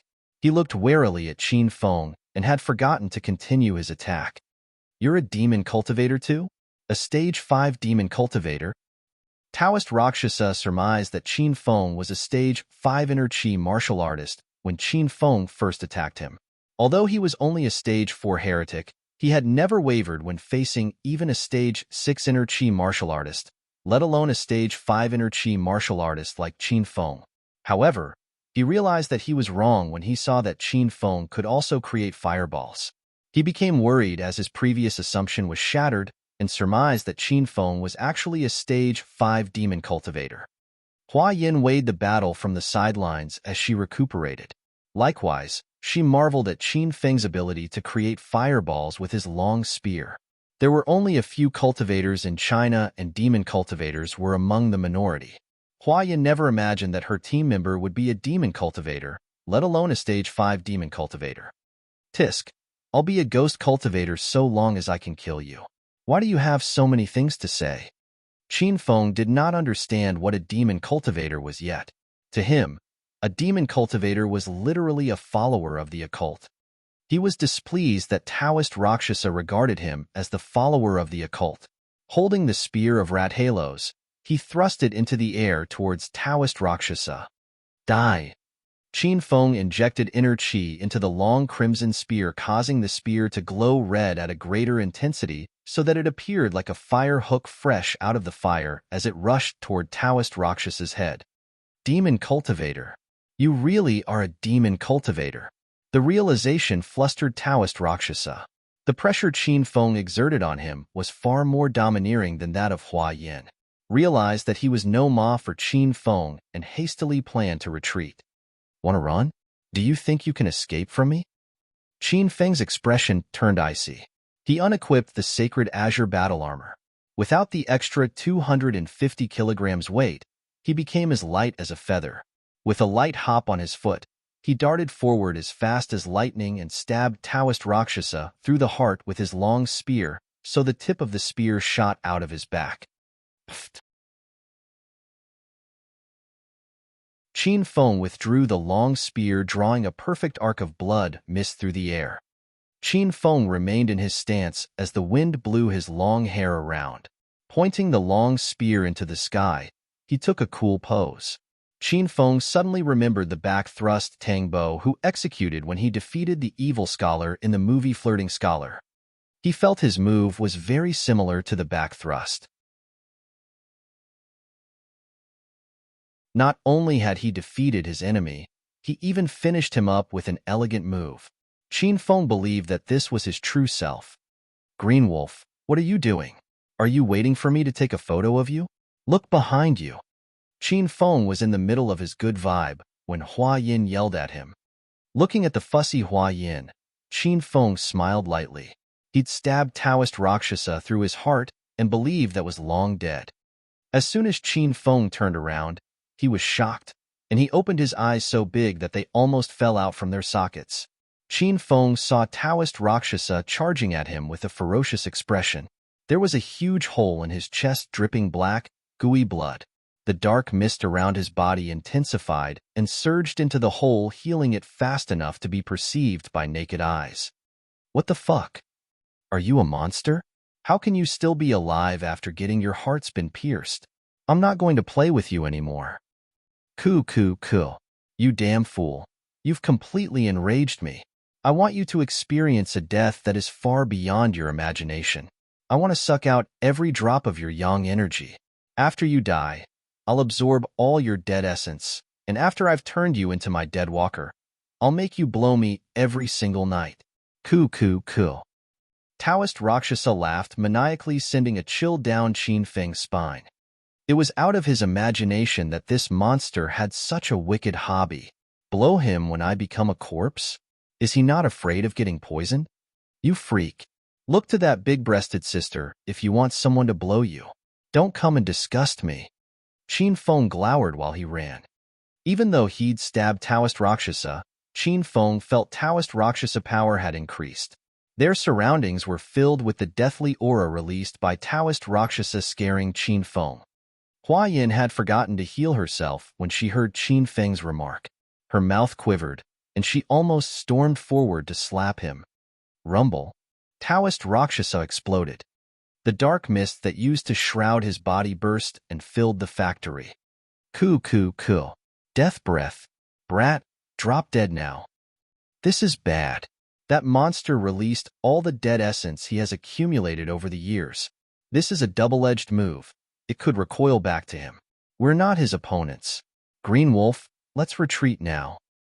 Hua Yan's eyes were filled with nervousness when she saw the dense dark mist. Since she had recovered some of her energy, she mustered up her strength and leaped out of the factory. Qin Feng was in the center of the explosion, so he was now totally shrouded in the dark mist. It was 100 times worse than the mist in the provincial capital, and he could not see anything as he suffocated. Qin Feng lost his sense of direction. Boom! A strong gale of wind suddenly shoved right at his chest. It was Taoist Rakshasa. He charged at Qin Feng at full speed and sent him flying into the air. PFF. Qin Feng vomited a mouthful of blood as soon as he landed. Once he opened his mouth, the dark mist surged into his body, seemingly attempting to devour Qin Feng whole. Master, hurry up and put on the sacred azure battle armor. Little pig, anxious voice resounded in Qin Feng's mind. Qin Feng regained his senses.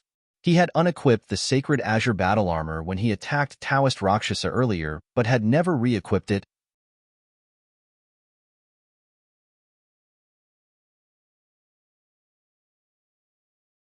Chapter 431. The Death of Taoist Rakshasa. Chapter 431. The Death of Taoist Rakshasa. Rumble. Qin Feng re-equipped the sacred azure battle armor. The armor glowed a bright blue, and two icicles protruded from his back, pointing to the sky, granting him a mighty look. The battle armor enshrouded Qin Feng from his head to toe like a mech warrior. What kind of armor are you wearing that you can even withstand my death breath? Taoist Rakshasa stared at Qin Feng in disbelief like he had seen a ghost. His miasma could engulf anything, and since it was a gas, it could enter the body through any orifices. However, the battle armor surrounded Qin Feng like a spacesuit and formed an impenetrable shield, making the miasma surrounding him unable to enter to his body. Where does the azure-colored battle armor on this brat's body come from? There were so many questions in Taoist Rakshas's mind it stunned him. He abruptly stopped his attack. Seizing his golden opportunity, Qin Feng leaped into the air and charged at Taoist Rakshasa like a bolt of lightning. He held the spear of rat halos in his hand and shoved it through Taoist Rakshas's heart once again. Pfft! Qin Feng used his full strength to move the spear of rat halos inside Taoist Rakshas's body and made a large hole. The dark miasma faded slowly and gathered at the hole, healing Taoist Rakshasa. Qin Feng would not give Taoist Rakshasa the chance to heal himself. He swished the spear of rat halos in the air and summoned countless fire bullets to fall over Taoist Rakshasa in a blazing rain. Boom, boom, boom, boom. The effect of the fire bullets was stunning. They fell on Taoist Rakshasa and released a succession of explosions. In an instant, flames were everywhere, and the stench of a burning corpse pervaded the air. Luckily, the wind blew strong enough through all of the broken windows, so the burning corpse scent dissipated very fast, otherwise Qin Feng would have died from the stench. Ah. The rain of fireballs had injured Taoist Rakshasa, greatly causing him to raise his arms, writhe and scream in agony while trying to escape from his demise. The dark mist around Taoist Rakshasa disappeared quickly into the air. His death breath had released all of the miasmas he had accumulated over the years. The miasma dissipated in the air once he released it, so all of his cultivating was now in vain. It was a double-edged move that harmed both the enemies and the executor. If Qin Feng wasn't so strong and pushed Taoist Rakshasa off the edge, he would never have resorted to using the ace up his sleeve. He could not have anticipated that even after using all of his miasma, he would still be unable to kill Qin Feng. Running out of any measures to turn the side, Taoist Rakshasa went limp and kneeled on the ground. The dark mist surrounding his body disappeared. Color faded from Taoist Rakshas's face as his body began to decay at a pace visible to unaided eyes. Soon enough, he turned into a corpse. Qin Feng heaved a long sigh of relief after Taoist Rakshasa was dead. He had never been so tense before, not even when he battled a Stage 6 Energy Master. Taoist Rakshasa was different from the martial artists Qin Feng had encountered. He was like a demon that haunted the depth of your heart and tried to pull you into the abyss of hell whenever he got a chance. Qin Feng felt he was lucky that he finally able to defeat him. Little pig, some miasma went into my body. Will the miasma harm me? Qin Feng asked worriedly.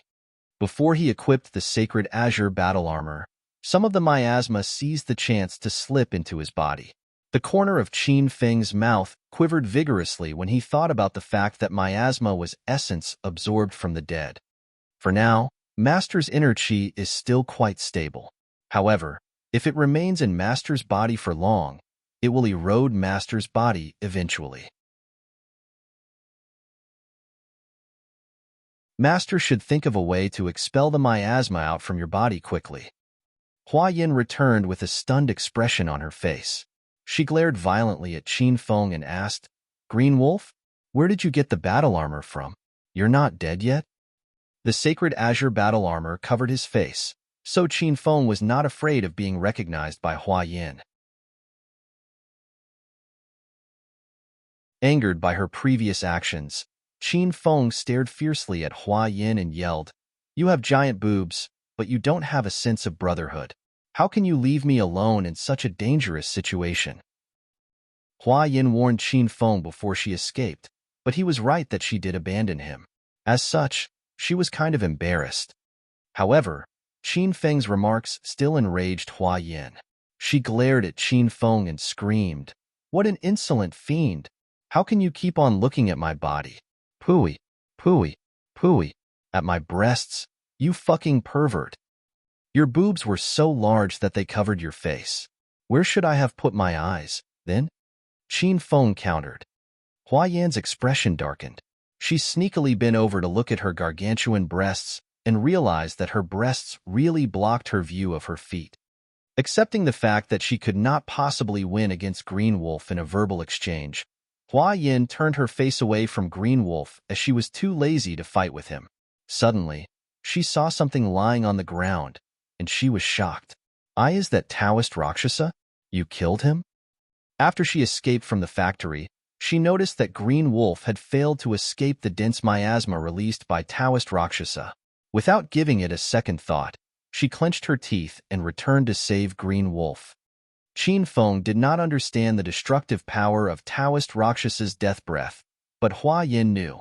The miasma was collected, condensed, and refined by Taoist Rakshasa for years and had very strong phagocytic properties. Hua Yin planned to thank the gods if Green Wolf survived, but never did she expect that Green Wolf would kill Taoist Rakshasa and even remain totally unscathed from the fight. Hua Yin squat beside the corpse, and after she confirmed the corpse was really Taoist Rakshasa, her shocked expression grew intense. Eyeing Green Wolf for a couple of seconds, she then asked, "Green Wolf, are you a demon cultivator? From which sect?" Hua Yan's question stunned Qin Feng. He was neither a demon cultivator, nor did he belong to any sect. "Answer me first. Are you a demon cultivator? And which sect do you belong to?" Qin Feng did not answer Hua Yan's question and asked his own instead.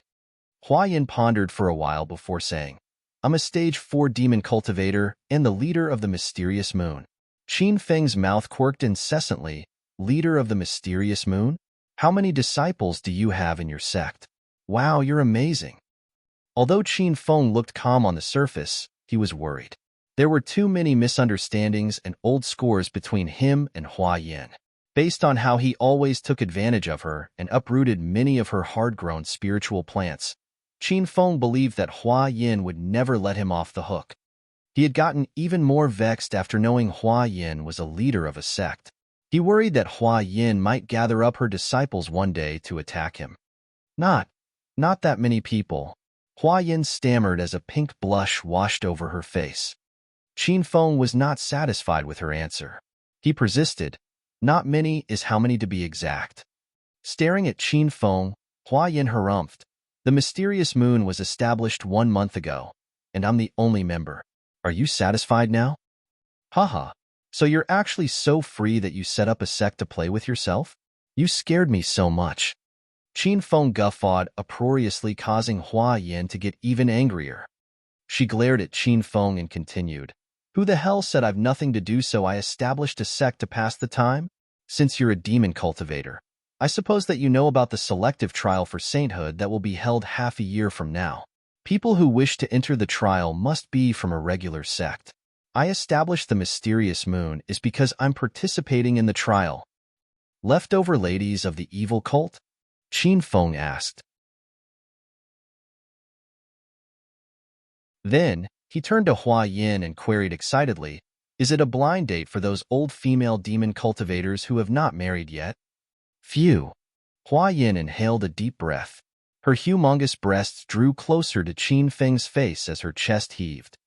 Her expression was as dark as the bottom of a pot. She stared fiercely at Qin Feng and asked, "How about you? You still have not told me which cult you are from." A regular martial artist group was known as sect, while a tribe of a demon cultivator was known as a cult. Heretics did not form organizations merely because a heretic would do anything in order to elevate themselves. Thus, if they did gather and establish a group, God knows what would happen behind that closed door. Oh, I never said I'd tell you. This is a question that breaches my privacy. I can't tell you. Qin Feng looked at Hua Yin like she was stupid. You? Hua Yin almost fainted at Qin Feng's shamelessness. She was so angry that her exposed skin reddened. Remember this, Green Wolf. I'll be a bastard if I ever work with you on a mission again. Hua Yin huffed, turned around, and took her leave. Qin Feng hastily halted her. Hey, big-breasted sister. What should I do with him?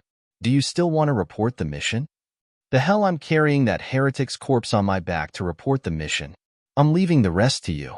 I'm leaving now. He. Hua Yan's brazen laughter echoed through the factory, but she was no longer in sight. She finally outwitted Qin Feng, and she was very delighted. Only Qin Feng and the corpse of Taoist Rakshasa were left in the spacious factory after Hua Yin left. The ill wind continued to blow through the factory, and the atmosphere was kind of eerie. Crackle. Somebody stepped on the waste on the ground and caused the crisp sound stunning Qin Feng. There are no other living being aside from me, so where did the footsteps come from? Could it be the ghost? Stop right there.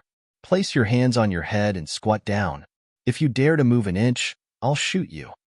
An icy but sonorous sound resounded, and it was familiar to Qin Feng. Unable to believe the truth, Qin Feng turned and looked over to the source of the sound. His eyes became damp when he saw Lu Bingbing in her police uniform looking gallant and heroic. This woman is still an iceberg. Can't she change her habit of always pointing her pistol at other people? Shroom. With a light hop, Qin Feng vanished. Seeing that Qin Feng suddenly disappeared, Lu Bingbing tensed up. Slap. A rattle shattered the quietness of the factory and echoed through the air of the factory for a long time. Shame tingled in Lu Bingbing's cheeks as she felt a burning and weird sensation rising up from her butt and through her body.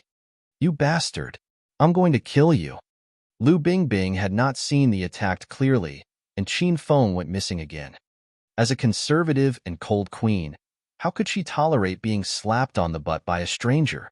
Cold, killing intent crawled into Lu Bingbing's icy eyes. You've forgotten your man after simply not seeing me for a few months? Can't I even touch the butt of my own woman? How can you still want to shoot me? You fucking bye. See how his young master going to punish you. Slap. Suddenly, a long whip fell from the sky. It was glowing an orange light and released a cracking sound in the midair. Lu Bingbing's eyes glowed as she looked at the familiar long, orange whip, and the voice of rang a bell. Slap. Waving his hands, Qin Feng lashed Lu Bingbing's jiggly butt. Even though it sounded threatening, Qin Feng had great aptitude in controlling his strength, so Lu Bingbing actually did not feel much pain. Bingbing, I've not seen you for 3 months. I missed you so much. Have you missed your man? Slap. Another lash landed on Lu Bingbing's butt. It was very loud but not painful at all. Qin Feng had a sex with Lu Bingbing the last time they were at Hepping Town's Feng Yun Fun City, so how could he be so cold-hearted and hit his own woman?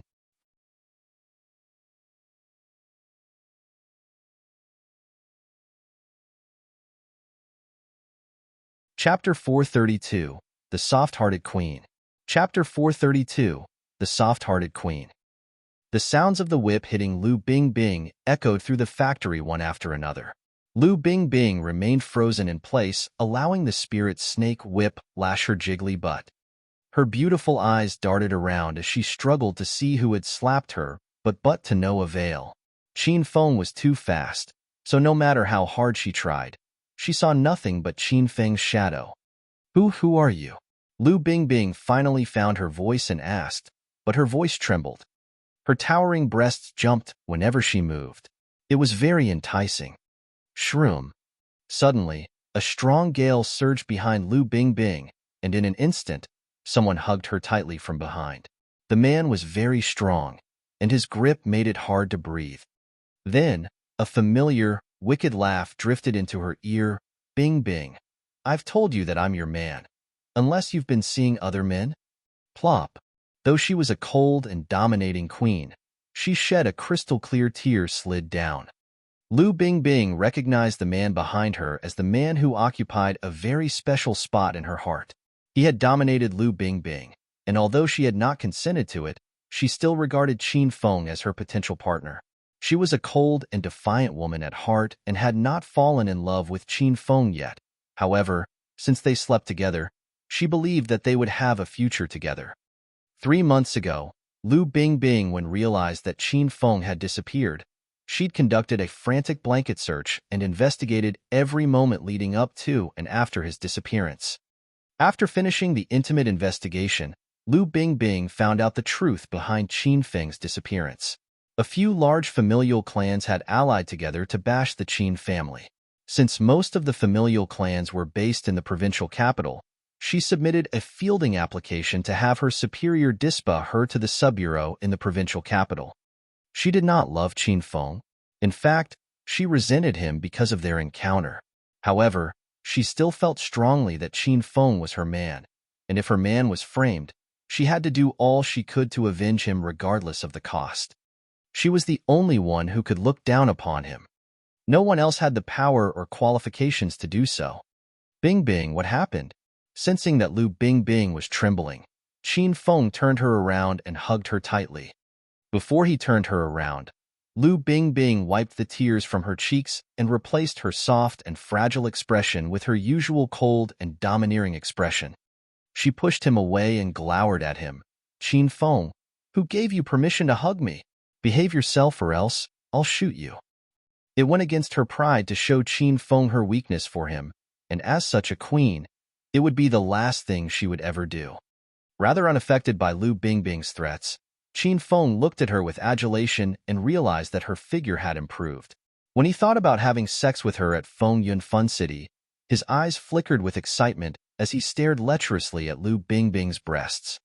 Bingbing, you can't kill me as you'll be a widow for the rest of your life. Seeing that Qin Feng was still as libertine as before, Lu Bingbing was relieved. It seemed to her that Qin Feng had not suffered much over the past 3 months. Lu Bingbing had not slept well since Qin Feng went missing. Her intuition told her that Qin Feng was still alive, and she believed that Qin Feng would never leave her behind. Hence, Lu Bingbing had been steadfast in her search for Qin Feng while everybody else had lost hope, and now, she finally found him. Now, she had been overwhelmed with emotions as no words could precisely express how she currently felt. Shroom. A rough wind cut through the air as Qin Feng moved in front of Lu Bingbing. Before Lu Bingbing could react, a pair of large hands started groping her breasts. The familiar stimulating sensation and pleasure weakened her, so she was unable to resist him. Qin Feng, you pervert. Stop it now. Lu Bingbing was powerless to resist. She stamped her feet in rage. Qin Feng disregarded Lu Bingbing's warning. He had not touched a woman for the past 3 months. He was so overcome by lust that he almost jumped Lu Bingbing on sight. Stop right there. As Qin Feng was undoing the buckle of Lu Bingbing's belt, 5 police officers rushed out of a small room. All of them were deeply shocked and stared in utter disbelief at Qin Feng, while they all pointed their pistols at Qin Feng's head. The 5 police officers were Lu Bingbing's subordinates, and when they saw Qin Feng getting fresh with their director, they were so infuriated that their eyes almost popped out. How dare you, freak, lay your filthy, grubby paws on our director Lu. Let go of her now, or I'll shoot you. Release Director Lu this instant. I'll be your hostage. Can't you understand what we're saying, brat? Take your hands off Director Lu's breasts now. The saying went that the early bird gets the worm, and Qin Feng got his hands on Director Lu before them. They were devastated. 5 of them had been drooling and coveting Lu Bingbing because of her beauty ever since she became the director for the provincial capital subbureau. However, Lu Bingbing was too serious while on duty, and her dominating aura towered over the 5 and crushed their courage every time they wanted to get close to her. Seeing that Qin Feng had achieved something that they had all been attempting for so long, there was no way they could remain calm and steady. It was a show of restraint that they were only aiming at Qin Feng since they actually yearned to shower Qin Feng with bullets and reduce him to nothingness to relinquish their anguish. Put down your guns. Lu Bingbing exuded a cold aura as she ordered her subordinates. Because of her arrogant and possessive character, nobody else could threaten her man. As such, Lu Bingbing was greatly displeased when the officers pointed their pistols at Qin Feng. Director Lu, but did you not hear my orders? Put down your guns. Without waiting for her subordinates to finish their words, Lu Bingbing forcibly cut them short. Dejected, all of the 5 police officers lowered their guns. Smooch 'em. As the 5 lowered their pistols, they saw a scene more stunning than Qin Feng groping Lu Bingbing's breasts. Hugging Lu Bingbing, Qin Feng kissed on her lips, smiled, and said, "Not bad. Your action satisfied me. This is what you should be doing as my woman." Lu Bingbing was infuriated that Qin Feng had dared to kiss her in front of her subordinates. She pushed him away and moved behind her subordinates. Director Lu, let's shoot him. Yeah, we should kill him now. This fellow must be the serial killer of Ghost Mountain. Even death could not expiate all the scores he owes to his victims. Don't try to stop me. I'm shooting him. Looking at her high-in-morale subordinates, Lu Bingbing's expression instantly turned chilly. What are you guys doing? Silence. He is not the mass murderer. He's my man. A pink blush swiftly crawled up Lu Bingbing's delicate face as soon as she finished speaking. Her subordinates were flabbergasted. What the fuck? Director Lu already has a husband? If that's true, then I wouldn't be surprised if someone told me Director Lu's kids are so big that they can throw tantrums in the streets. How do women nowadays maintain their figures after having children? She's such a hot chick. 5 of them ululated and wailed in their hearts. The thought of Lu Bingbing as a mother caused enough damage to their pure little hearts that they were shattered, and the 5 of them were divested of their ability to speak. You 5, check all the rooms and see if there are any hostages left. Lu Bingbing ignored their downcast expressions and ordered them coldly. Yes, Director Lu. The 5 were crestfallen, but they went, as ordered, in different directions to search for any hostages. Lu Bingbing returned to Qin Feng's side and measured him indifferently. You were caught by the killer too? What killer? Qin Feng pulled Lu Bingbing into his arms and began to grope her again. Lu Bingbing struggled for a moment, but to no avail. Qin Feng was too strong, so she gave up and allowed him to fondle her. A serial killer is hiding here at Ghost Mountain. He kills any passerby. Were you caught by him as well? Otherwise, why did you come to Ghost Mountain by yourself this late at night? Having a good grasp of the whole story from Lu Bingbing's questions, Qin Feng understood that the police officers in the provincial capital regarded Taoist Rakshasa as a demented serial killer, so Lu Bingbing had come to arrest him. Qin Feng panicked. It was such luck that he came on the mission tonight. Otherwise, Lu Bingbing and her officers would have never had a chance against that heretic. You've been here longer than me. What happened here? The miasma released by Taoist Rakshasa infiltrated Lu Bingbing's brain and knocked her out.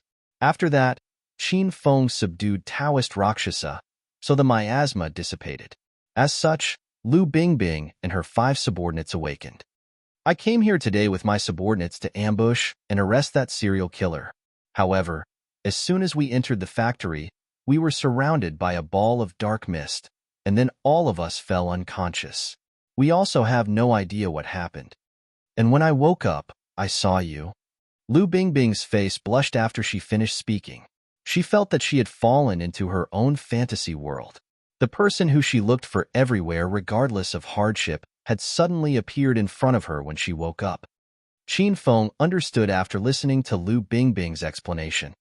Qin Feng carried her to Taoist Rakshasa's corpse, pointed to the corpse and said, "The serial killer you're looking for is him." Ah, him? Is he dead?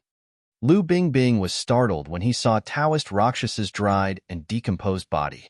She had been standing with Qin Feng for a while, yet she never realized that there was a corpse beside her.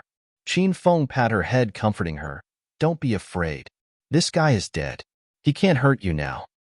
Although Lu Bingbing's expression remained icy cold, she was actually touched by Qin Feng's attentiveness. Even though she hadn't chosen to have sex with Qin Feng at Feng Yun Fun City, and she loathed Qin Feng's reputation as a lecherous person, she could not dismiss the fact that Qin Feng actually cared a lot for her.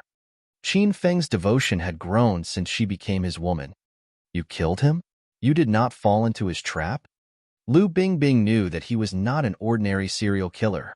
He could knock everybody out with just dark mist. So how could Qin Feng kill somebody like him? I killed him with a friend of mine. He isn't somebody you would recognize.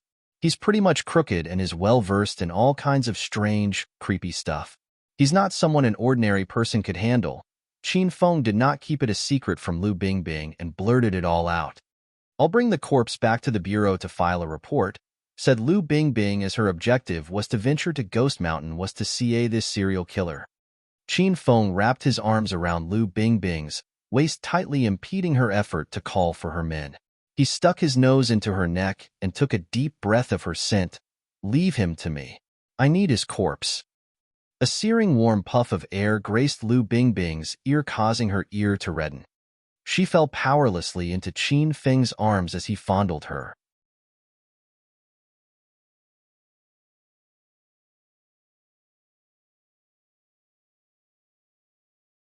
Chapter 433, Looking for Beauties on Ghost Mountain. Chapter 433, Looking for Beauties on Ghost Mountain. What do you need that corpse for? Lu Bingbing's voice softened. Her face blushed red, appearing all lovely and radiant that it induced Qin Feng to take a bite at her face. I need his corpse to report to my mission. Although Qin Feng trusted Lu Bingbing and he could speak about anything with her, but he believed it would be better to keep Lu Bingbing in the dark about the martial artist alliance. Is the mission very important to you? Lu Bingbing had a mission as well. If Qin Feng took Taoist Rakshas's corpse, she could not report on her mission. Yes, it is. Qin Feng nodded resolutely. Lu Bingbing relented. Take him with you then? After that, Lu Bingbing asked, what happened over the past 3 months? Why have you come to the provincial capital? My informant told me that the Qin mansion in Acropolis City was locked down. Where is your father? Please, tell me if anything big happened. I can do my best to help you. Lu Bingbing remained obediently in Qin Feng's arms and wrapped her arms around Qin Feng's back just like a newlywed. Qin Feng noticed her concern for him.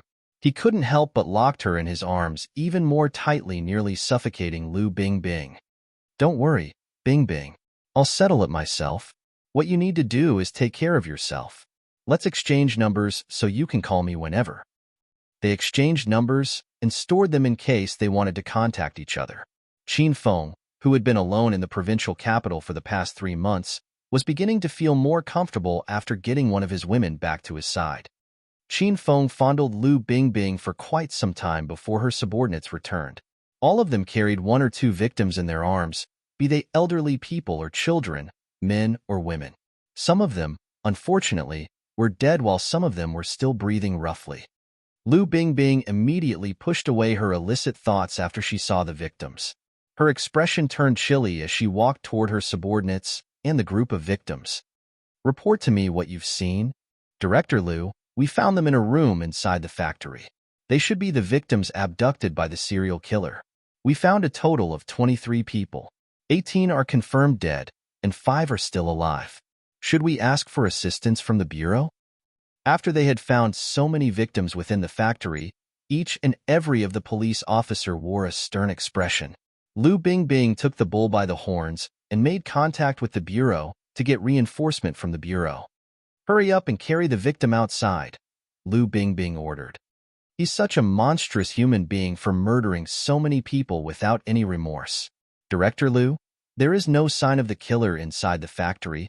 Should we search the perimeter now? We can't let him slip away. Initially, the group of police officers feared the killer due to his strange movements. However, after they discovered the victims, their minds were weighed down with anger. A storm brew in their souls as they urged her to let them see the culprit and execute him on the spot. Lu Bingbing's eyes swept towards Taoist Rakshas's corpse. The factory had no light, so they were surrounded by darkness and none of her subordinates could see Taoist Rakshas's corpse. He must be gone since so much time has passed. Saving the victims are what we should prioritize now, so hurry up and carry the victims outside. We should send the 5 survivors to the hospital post-haste. Since Lu Bingbing gave her command, the 5 subordinates dropped the intention of going after the murderer. In any case, Ghost Mountain was huge, and they had no clue where to find the murderer.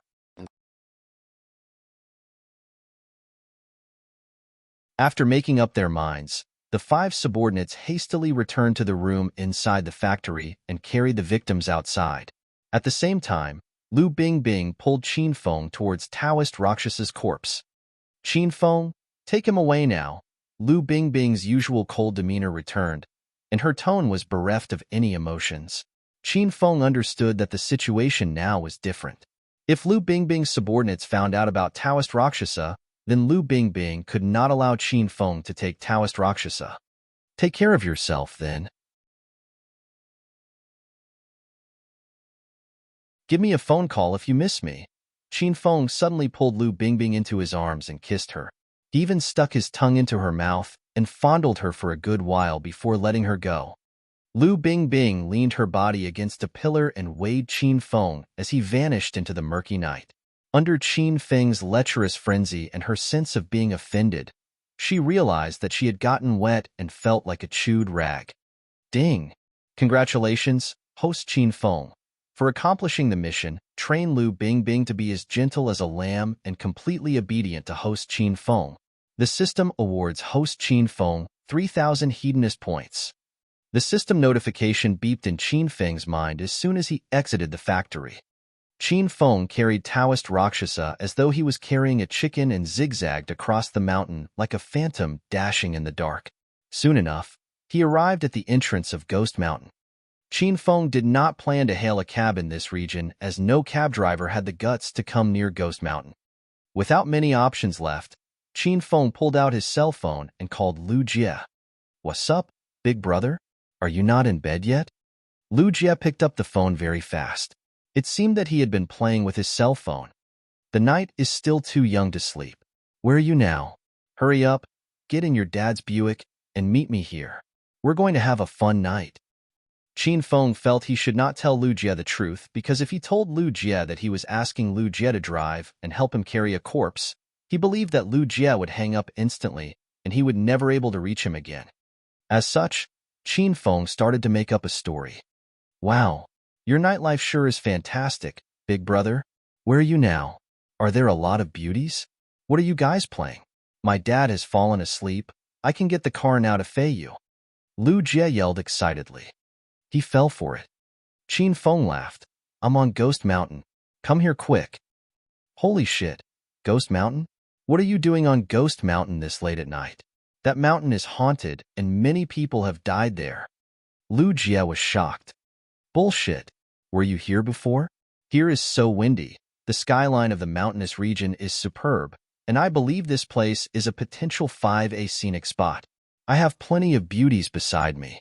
We're having much fun. And you know what? They're all wearing hot pants and mini skirts even though it's almost autumn. When the wind blows, I can see everything under their skirts. What the fuck? You aren't lying, right, big brother? What you said is different than what I've heard. Are there a lot of people? Why is it so quiet, and why can't I hear any cheering? Believe it or not, the summit is occupied by a group of geezers and grannies dancing the public square dance. They played the song The Coolest Barbarian Style Song by the legendary Shenlong group so loud and kept yelling, yo, yo, check it out that I've almost gone deaf. I purposely went to a corner devoid of people to give you a call and invite you to come over and have fun together. Qin Feng blew his own trumpet without missing a beat. Lu Jie fell into his trap. It's your call. Ah, a long-legged beauty is inviting me for a cup of beer. I should get going now. As Qin Feng hung up the phone, Lu Jie's anxious voice drifted through the line. He spoke quickly. Can you swear it by your name as a professor? Professor Qin Feng? Qin Feng's mouth quirked vigorously. If Lu Jie was standing in front of him, Qin Feng would have kicked him down into the abyss already. What are you saying? I, Professor Qin Feng, never tell lies. Swearing as a professor was different than a normal promise. Qin Feng's remark had shattered the final bit of suspicion in Lu Jie's heart. He yelled excitedly, Wah, wait for me, big brother. I'll be there soon in less than 30 minutes. You gauge the time yourself. I think I can get a beauty on my arm in another 20 minutes. I might be gone during that time. If you're coming, clear everything out the back of the car then. I'll be there in 20 minutes, big brother. Why do I need to clear out the back of the car? Asked Lu Jie. We have plenty of beauties here, and each and every one of them is very cheerful, energetic, and open-minded. I asked you to clear the back to carry people, of course. Qin Feng chided Lu Jie. Jesus Christ. You're too awesome, big brother. So you're getting a multi-sum tonight? 15 minutes. I'll be there in 15 minutes. Let's not talk anymore. I'm leaving now. Lu Jie urgently hung up the phone. Qin Feng could not contain his laugh looking at Taoist Rakshasa's corpse. Qin Feng was certain that Lu Jie would come, so he waited for him at the cliff near the entrance of Ghost Mountain.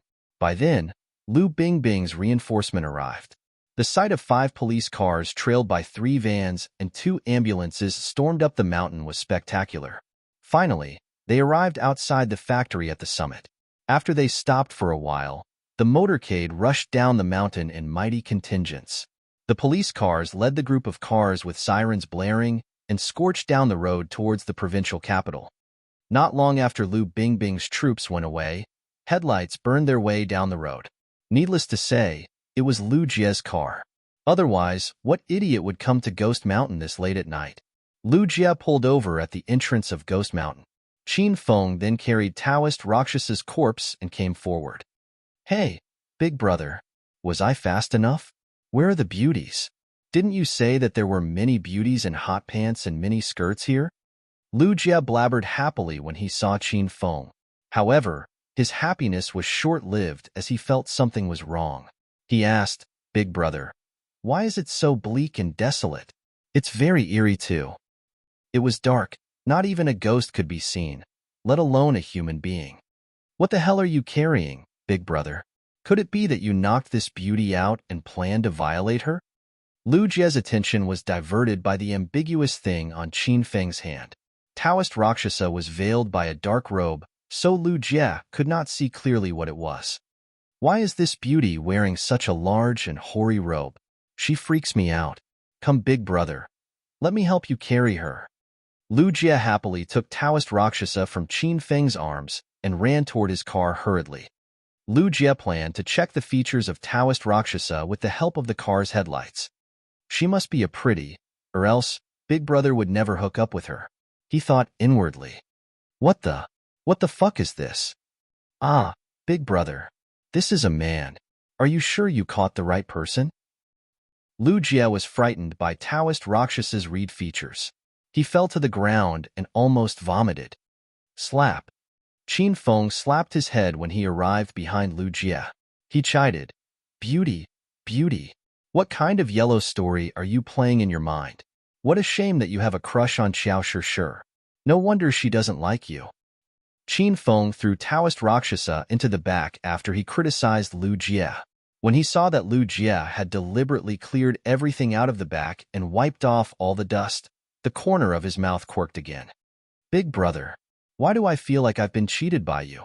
There are no beauties here, not to mention aunties dancing public square dance. Big brother, how can you be like this? How can you not be true to your word? You promised me with your name as a professor over the phone.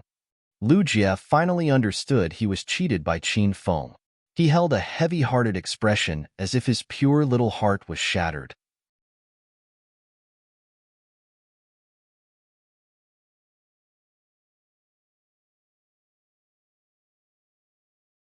Chapter 434, Ambushed. Chapter 434, Ambushed. Ignoring Lu Jie, Qin Feng got into the car and claimed the driver's seat. Lu Jie hastily followed after. Professor Qin Feng, you've made a promise as a professor. Being a professor is a respectable profession. How could you cheat me? Lu Jie asked angrily as he refused to let go of the topic. Qin Feng started the car, put the car into gear, and stomped on the accelerator. Shroom. The Buick darted forward, frightening Lu Jie. He'd driven his dad's car 100 times, but he never knew that the car could go so fast. When did I make a vow as a professor? I don't remember making it. Qin Feng steered the car with one hand with his other hand out the window. He drove at a lightning speed while admiring the scenery outside the window like nothing was wrong. Lu Jie's expression darkened. Suddenly, he giggled and pulled out his cell phone. "Professor Qin Feng, I recorded our conversation. Do you want me to play it for you?" Qin Feng jerked and nearly drove them to their deaths. Glaring coldly at Lu Jie, Qin Feng gave him a disappointed expression and chided, "Can't you be more trusting? Where is the basic mutual integrity between men?" Lu Jie was not frightened by Qin Feng's cold expression. His smile widened and said, "This is the move you taught us in class, Professor Qin Feng. You mentioned that in confronting an old ruffian, we must first record the conversation to be ready for any eventuality." Right now, Qin Feng's expression was as dark as the bottom of a pot, and he almost kicked Lu Jie out the car. Bang! Bang! Bang! The front wheel of the Buick sedan exploded and released a muffled sound.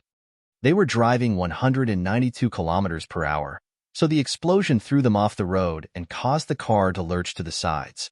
If Qin Feng had not gotten the intermediate-grade racing skill from the system, they might have already run off a cliff to their deaths. Screech. An ear-deafening screech sounded.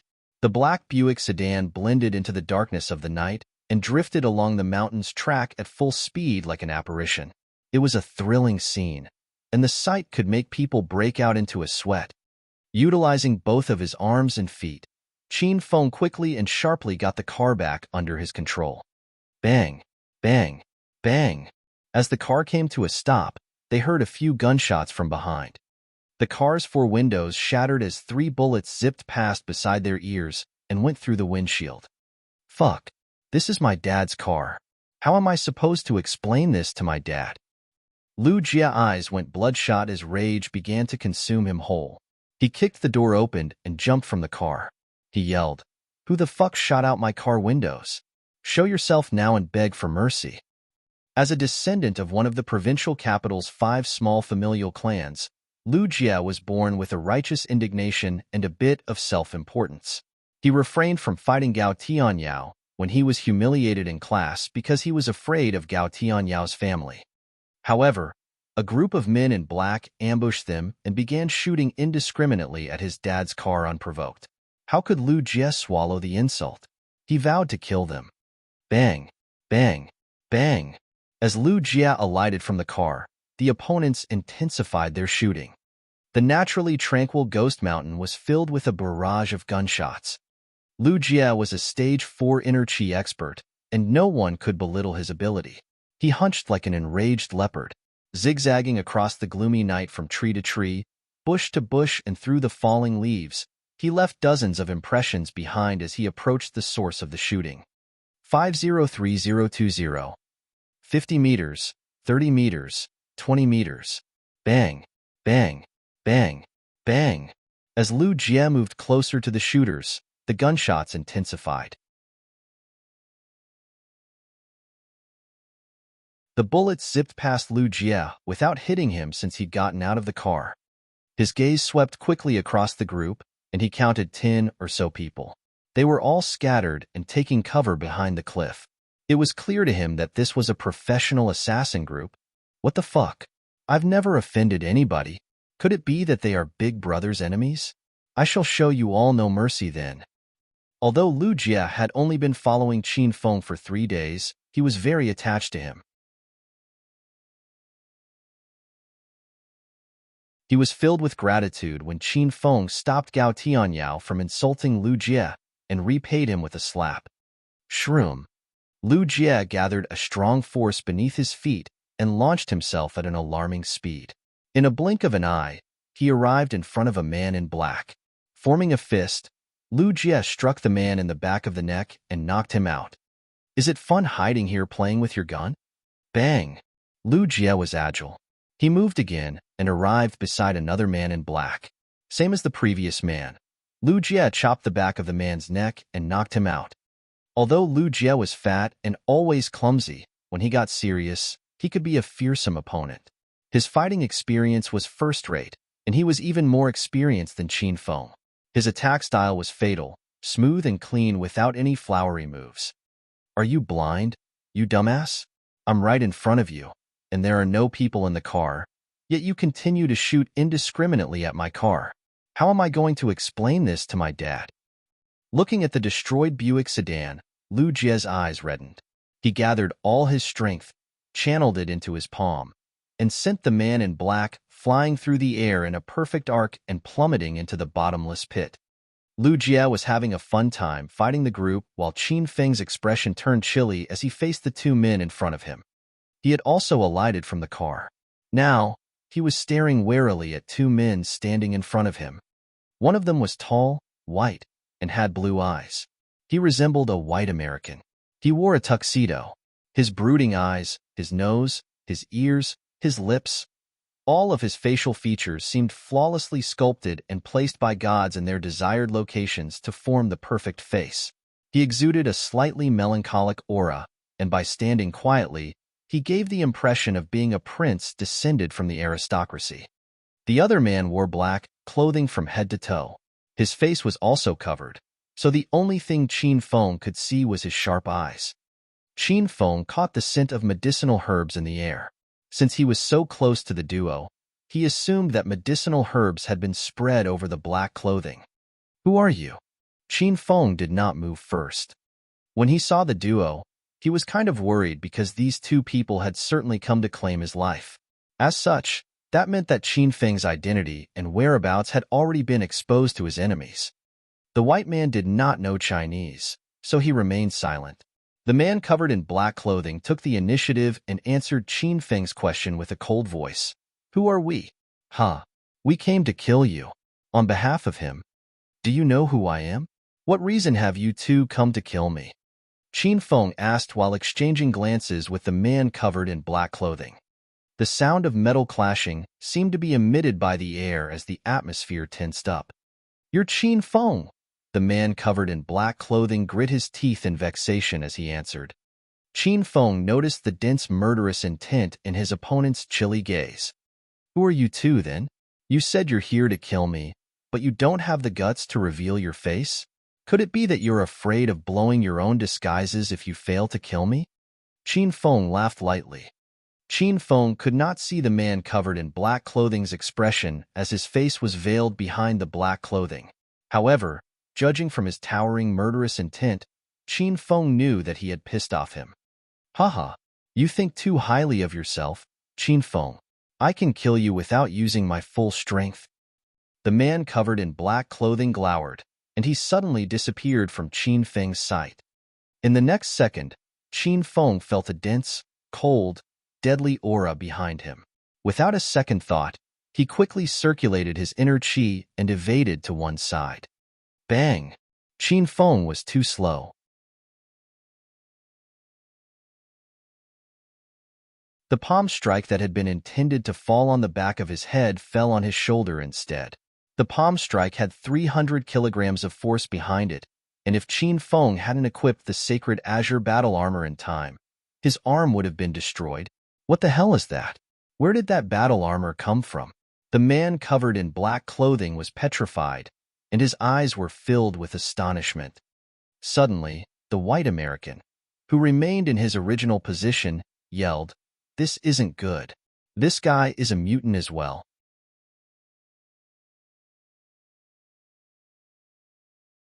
"He is a spatial user." The white American's words had escalated the astonishment of the man covered in black clothing.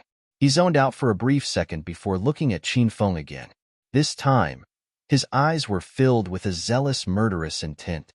A spatial user? It's nothing before me. I must avenge my little brother's death today. Qin Feng, accept your death." The man covered in black clothing vanished again. Shroom. Suddenly, he appeared in front of Qin Feng. He reached around behind him and quickly pulled out two scimitars in his hands. The two scimitars reflected the moonlight and glowed with coldness. One of them was carved with the diagram of the azure dragon, while the other was carved with the diagram of the phoenix. The scimitars were about 1 meter long, and they were slightly curved. The man in black clothing waved them wildly in the air. Da, da, da. Seeing the dozens of wind blades rushing towards him, Qin Feng's pupils dilated, and he swiftly retreated. The wind blades cleaved the ground around him, and from that, Qin Feng deduced that this man was pretty strong. Clank! After he had retreated 10 or so meters, Qin Feng hopped lightly on the ground and sprang into the air. In the midair, a crimson long spear appeared in Qin Feng's hand.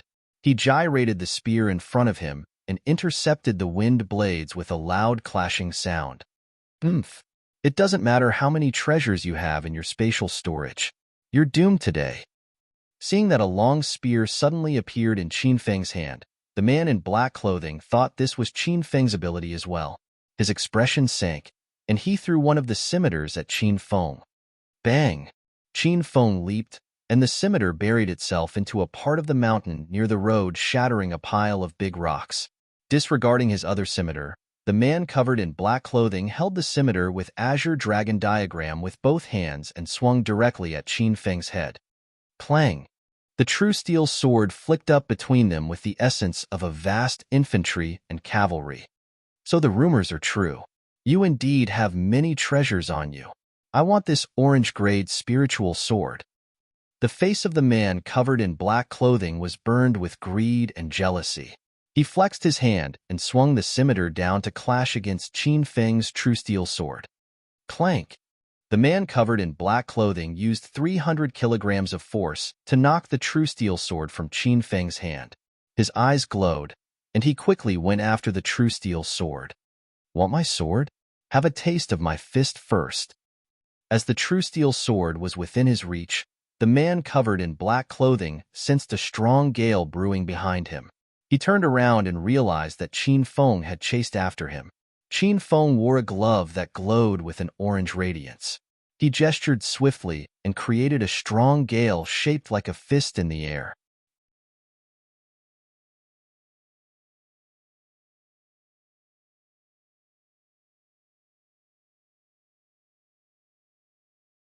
Chapter 435. Are we gonna fight? Chapter 435. Are we gonna fight? Intermediate grade Thunder Tiger Fist. Qin Feng threw dozens of punches within a blink of an eye. Shocked by the irresistible force, the man's eyes bulged and were filled with amazement. Drop dead now. The man covered in black clothing suddenly stopped his pursuit of the true steel sword and turned. He waved the scimitar and created dozens of wind blades in an instant. Bang! Bang! Bang! Wind blades and gales of fists collided forcefully in the air. The impact was so great that it shook the valley. The explosion blew the true steel sword 10 meters or so down the road. Bang! After parrying another one of Qin Feng's attack, the man covered in black clothing bounced through the air and landed on the side of the mountain. He struck the rocky hill hard, and the scimitar with the phoenix diagram flew back into his hand. The azure dragon blade was in his right hand, and the phoenix blade was in his left hand. The brilliant lunar dragon phoenix blades were white-grade spiritual equipment. Their power and ability were far greater than orange-grade spiritual equipment. It was also a treasured item coveted by the martial world. Prince William, you should make your move now. Even though I have the confidence to kill this fellow, I have to admit that he is better than I thought he would be. I believe this will be a dreary fight. We don't have much time left. The man covered in black clothing asked for the white American's assistance. Qin Feng's eyes glowed when he heard the white American's name. Once again, he swayed his attention to the white American. This time, he was able to notice a few traits that the William shared with the white American's Qin Feng killed at Snake Coil Mountain. Besides, his family name was William as well. Hence, Qin Feng was certain that the white American came from the William family in America. Who was the man covered in black, then? Fuck! Fuck! Prince William roared angrily and leaped into the air. He moved as agile as a leopard and arrived in front of Qin Feng soon after. The man covered in black clothing remained standing on the side of the mountain. He showed no sign of trying to help Prince William, and his action bewildered Qin Feng. Since it's that person who asked for a combination attack, how come he still stand there weighing the show? You fucked my brother's chicken. I want your pussy, brat. Prince William glared at Qin Feng with a chilly expression. However, his Mandarin was so bad that Qin Feng was tickled. I'm sorry. Are you looking for the wrong person?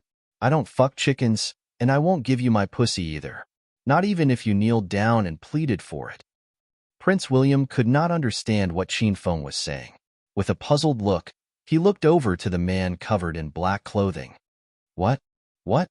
The corner of the man covered in black clothing quivered. He replied to Prince William in English. He said he wants to fuck your chicken. Fuck. Go to hell, you chicken. Prince William blew his top after the man covered in black clothing explained. Qin Feng was tickled pink by him, and he could not stop laughing. He said, "Are you trying to say go to hell, you brat? I think you should die first since you can't even speak Mandarin fluently. You're the garbage of the world." After knowing who Prince William was, Qin Feng shrugged off all his hesitancy. He raised the spear of rat halos and charged for Prince William's heart. Qin Feng was fast as lightning. The combination of the azure color the sacred azure battle armor emitted and the crimson from the spear of rat halos created a stunning visual effect. Prince William did not move an inch even when Qin Feng got close. His smile widened and looked disdainfully at Qin Feng. Shit, he must be planning something.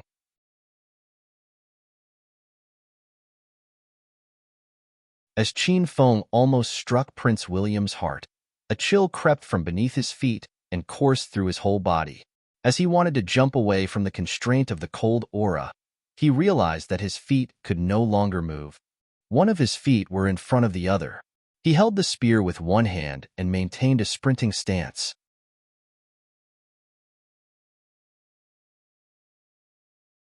The spearhead of the spear of rat halos was only 5 centimeters away from Prince William's heart. However, no matter how hard Qin Feng tried, he could not move an inch forward.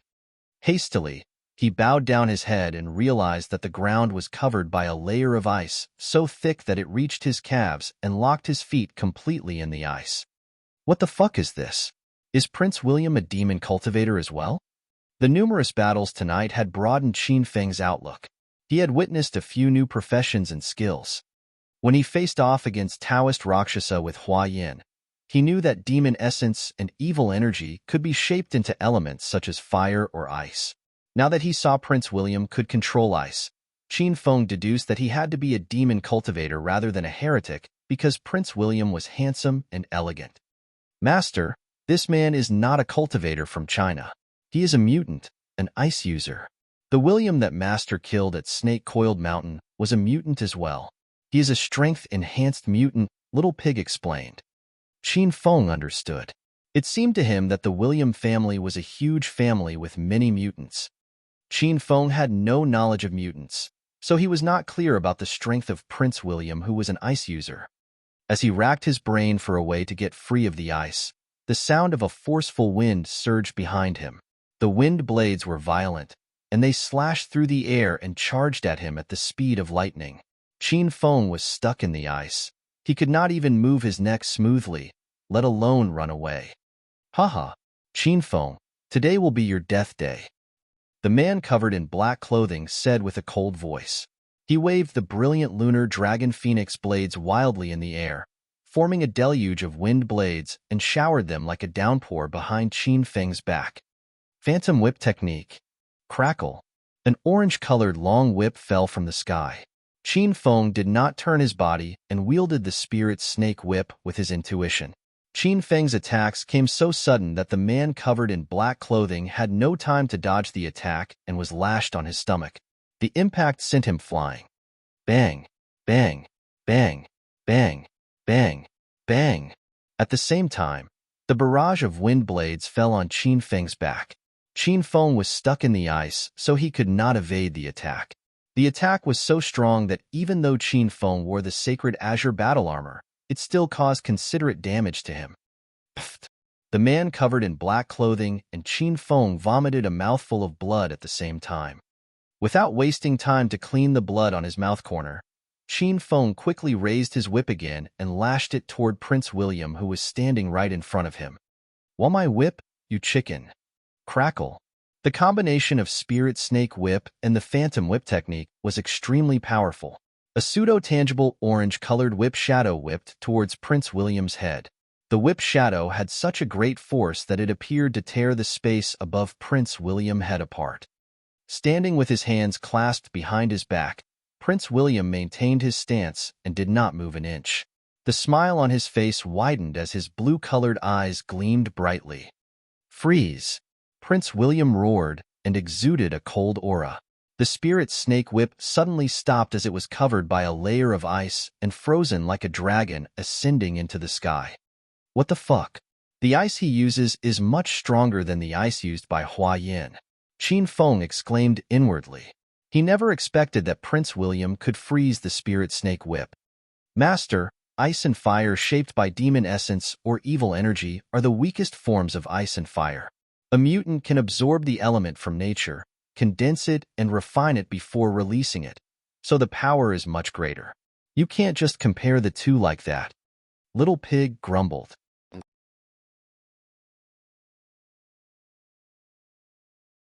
Qin Feng did not have the time to bicker with Little Pig as he struggled to break the ice on the spirit snake whip by shaking it. To his dismay, even after he used a lot of inner qi, he could only shatter the outermost layer. Qin Feng, congratulations for enraging me. Go be my little brother's friend in hell. Rumble. A loud explosion occurred behind Qin Feng. The man covered in black clothing connected the hilts of the brilliant lunar dragon phoenix blades into double blade slasher.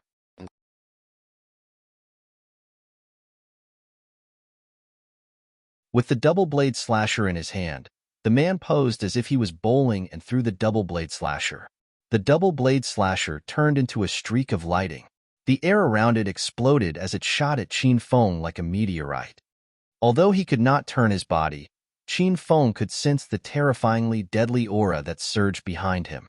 He was clear that the double blade slasher would cut him in half if he remained in place. Rumble. The fire of an explosion roared. Qin Feng held the spear of rat halos in his hand, pointed the spearhead at the ice, and moved it in a quick, circular motion. The fire bullets exploded into a couple of fireballs when the fire bullets fell on the ice. The flame released by fireballs reached a meter high in the air and engulfed Qin Feng in a tower of fire. Bang! The ice held together against the fire for a moment before Qin Feng felt the ice around his legs began to shatter.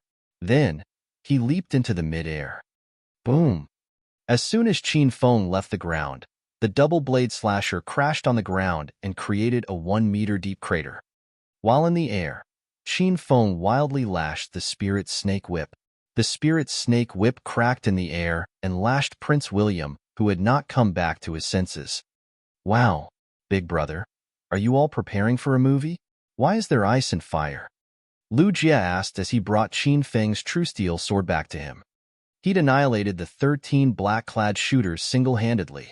Now, he had come to Qin Feng's assistance. After Qin Feng landed, he stood back-to-back with Lu Jie. One of them held a spear, while the other held a treasured sword, and they both took a domineering stance.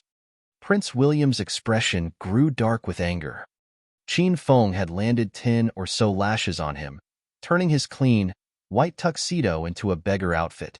He looked miserable in his bloodied and battered body, and his former noble aura had vanished.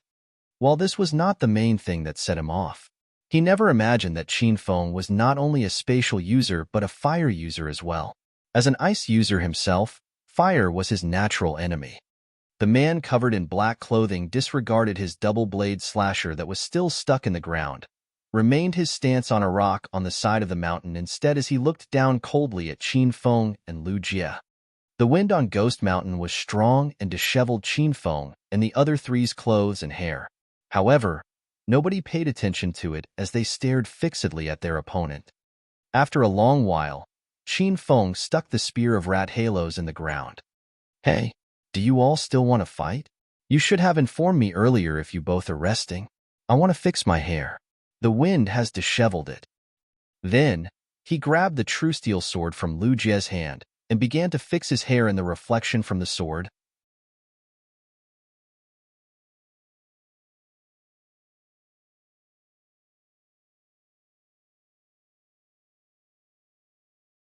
Chapter 436, Throw a Long Line to CA a Big Fish.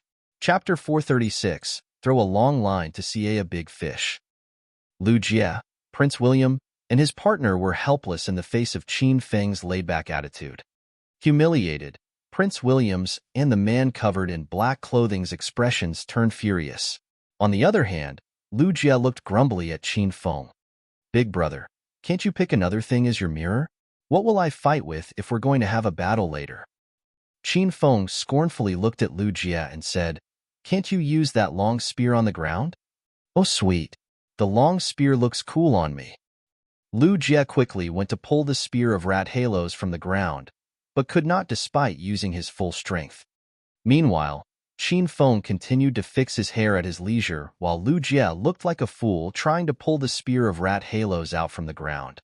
Their goofy and devil-may-care appearance offended Prince William and the man covered in black clothing. They almost vomited blood. Haha, my little brother won't have died in vain at your hand. The man covered in black clothing threw his head backward and laughed brazenly. Qin Feng, next time we meet, I'll kill you. Then he vanished. He moved like a lightning bolt and appeared beside Prince William in the next second with the brilliant lunar dragon phoenix blade still in his hands. A flash of amazement flicked in Qin Feng's eyes. His speed was so fast that not even Qin Feng could see his movement. Of course, if Qin Feng had activated the hyper-intuition of the sacred azure battle armor, Qin Feng would have been able to see him move. However, hyper-intuition only lasted 30 minutes, and he had already used its once-a-day limitation during his battle with Taoist Rakshasa. Let's retreat now. The man covered in black clothing glared coldly at Qin Feng before turning his body vanishing into the air. Prince William's eyes were filled with dense murderous intent. Gritting his teeth, Prince William shoved his palm downward and erected an ice wall in front of Qin Feng and Lu Jie. Then, he jumped and vanished into the gloomy night. Lu Jie finally pulled out the spear of rat halos from the ground. Holding the spear, he charged gallantly at where the two had been a moment before. Holy moly! Wanna leave? Have you asked my spear for permission? He stopped midway and turned his head to look at Qin Feng. He asked, Big brother, why don't you chase after them? I can't defeat them. It's not worth the headache to chase after them. Since you're so strong, I'll have you kill them then, Qin Feng said with a pale face. Murderous intent washed off Lu Jie's face in the instance. With a grin on his face, he rushed back to Qin Feng's side. Haha, I'll let them get away this time. I have to stay by Big Brother's side to protect Big Brother. Qin Feng rolled his eyes at Lu Jie. He wanted to slap him. Lu Jie had been a well-behaved boy, genuine and upright by nature. How had he become like this after following him for just 3 days? Pfft! A mouthful of blood spurt from Qin Feng's mouth. Usually, Qin Feng would have pursued Prince William because he knew his identity. He let them go was simply because he seemed to get the upper hand on the surface, but in fact, he knew he wasn't a ma for the two. If he hadn't obtained the blue-grade sacred azure battle armor from the system, Qin Feng believed that he would have met his demise tonight unless he summoned Shimin Chue Shui to aid him in battle. The man covered in black clothing was at least a stage 5 inner chi master, and he hadn't shown the full extent of his strength. Prince William's ability to form ice was immensely powerful and hard to predict. It awed Qin Feng and cast a shadow in his heart. Qin Feng wasn't a spatial user nor a fire user.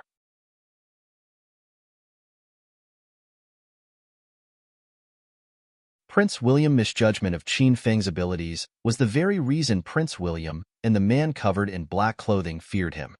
The two felt that they had not been fully prepared, so they retreated. Qin Feng was bereft of the ability to kill them as well, so why would he chase after them? Big brother, what happened to you? Please be fine. Lu Jie was flustered when he saw Qin Feng continuing to vomit blood. Qin Feng gestured with his hand to calm Lu Jie down.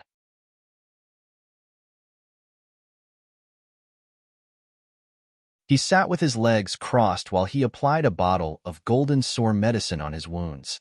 After that, he began to recuperate his disordered inner chi. Qin Feng had been frozen in Prince William's block of ice and forced to take the man covered in black clothing's sword attacks on his back, so he was pretty badly injured. Lu Jie turned serious after he noticed Qin Feng's ashen face. He held the spear of rat halos and stood quietly beside Qin Feng, protecting him. After 10 minutes, Qin Feng opened his eyes. His countenance had become better. Big brother, are you okay? Do you want to go to the hospital? Lu Jie hastily went to help Qin Feng up. No, we have to go back first. Lu Jie helped Qin Feng back to the Buick sedan. Looking at his devastated car, his heart bled. My dad will kill me. Lu Jie drove them back into the city while Qin Feng continued to recuperate in the passenger seat. Two shadows appeared after the car had gone a long distance from Ghost Mountain. One of them wore a previously elegant and stylish white tuxedo that had been shredded and stained with blood. The other person was entirely covered in a black clothing, and his brown, almost black eyes glowed brilliantly in the night. Why did we have to let them go? Prince William asked in English. The man covered in black clothing replied in English. Qin Feng is the only son of my big uncle. I know him very well. Half-year ago, he was a physically weak, hedonistic young master of Acropolis City. He has achieved nothing aside from ruining his family's fortune and hooking up with women. But today, after 6 months, not only has he achieved stage 4 inner chi, he also owns tons of spiritual equipment and a few supreme-grade skill books. A black sheep of the family suddenly turned into a prodigy in cultivating martial arts. Doesn't it intrigue you? Prince William's eyes glowed as he spoke. Yes, it's weird. Besides, not only is he a dual-element mutant, he is a martial artist in China as well. Nobody can hold those two identities at the same time. It has to be a miracle. Yes, exactly. So we can't kill him now. We won't be able to get anything other than a short-lived happiness. However, if we keep him alive and investigate him, we might able to find clues about the things of his we coveted. The man's eyes were filled with the radiance of excitement as his mouth curled into a devilish grin. Qin Feng killed my little brother, Williams, and the grudge has borne by each and every member of the William family. I have to report to my family elders first and seek their advice. Prince William hesitated. Anything you want. You just have to tell your elders that Qin Feng is a dual-element mutant, and I believe that your elders will be very interested in him. I'm certain they will agree to our suggestion. Okay, good. I should leave in advance to report the story to my elders tonight. Prince William jumped and vanished into the gloomy night. The ill wind continued to ravage through the vast and spacious summit of Ghost Mountain. Standing alone on the summit, the man covered in black clothing looked upon the forest under the darkness. His smile slowly widened. O Qin Feng, with your strength and power, killing Sima Tu and my little brother would have been impossible. Seems like there was somebody else that appeared during that great fight at the Amethyst Dragon Palace 3 months ago. Who was it? Haha, I believe they won't stay quiet for long. They will soon make their move. Big brother, all 4 wheels were punctured, and it's so bumpy like the bumper car. Should we move your friend from the trunk to the back seat? They arrived at the base of Ghost Mountain and had bumped along the mountain road. The road had almost broken his big jiggly butt, so he worried that Qin Feng's friend in the trunk had suffered a concussion.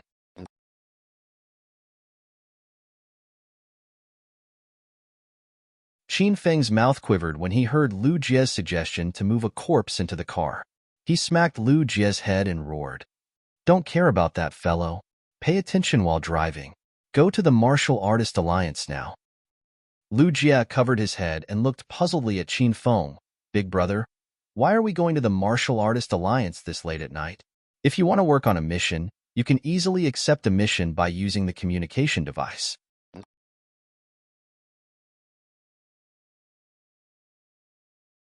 All of the missions on the mission board in Martial Artist Alliance's mission board appear on the communication device. Again, Qin Feng smacked Lu Jie's head and roared, just follow my orders. Don't ask so much. Lu Jie had witnessed Qin Feng's formidable abilities. Although he was reluctant, he could do nothing but drive toward the Martial Artist Alliance. The journey took 3 hours instead of an hour since the Buick sedan had practically been destroyed. It was the wee hours of the morning by the time they arrived at the Martial Artist Alliance.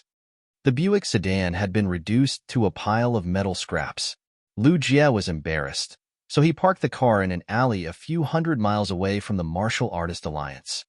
Qin Feng and Lu Jie got out of the car and went to the trunk. Big brother, is your friend a martial artist? Should we wake him up now? Lu Jie dumbly carried Taoist Rakshasa from the trunk in his arms. As he was carrying Taoist Rakshasa, he grumbled, Big brother, your friend is so not hygienic. He smells like a rotten corpse. Lu Jie could not stand the stench anymore, so he threw Taoist Rakshasa on the ground. Coincidentally, Taoist Rakshasa landed face up, and his black robe and hat fell to the ground. With the help of the streetlight, Lu Jie finally saw the full appearance of Taoist Rakshasa. He yelled, and his soul almost departed from his mortal body. What the fuck? This fellow is truly a corpse. Big brother, don't tell me you have a habit of violating corpses? Lu Jie retreated a few meters away from Qin Feng and stared at him warily. He thought about how he stole his dad's car in the dead of night and rushed as fast as he could to Ghost Mountain with the intention of hooking up with hot girls. In the end, he only carried a corpse, survived an ambush by a group of assassins on his way back, and destroyed his dad's precious Buick sedan. Lu Jie grieved his misfortune so much that he wished to cry, but had no tears to shed. Qin Feng's face darkened. He kicked Lu Jie's butt furiously. Fuck you. Say any more nonsense and I'll kick your ass again. Hurry up and carried that corpse into Martial Artist Alliance. I still have a report to make. Qin Feng walked towards the entrance of the Martial Artist Alliance headquarters after chiding Lu Jie. Lu Jie had not known that Taoist Rakshasa was actually a corpse, and he had continued to fantasize that the person in his arms was an otherworldly beauty. When he remembered that he groped Taoist Rakshasa while carrying the corpse, Lu Jie got goosebumps, and he almost puked. Holding his nose, he dragged Taoist Raksasa's body and followed Qin Feng. If the soul of Taoist Rakshasa saw his action, he would have been so angry that he would have come back to life.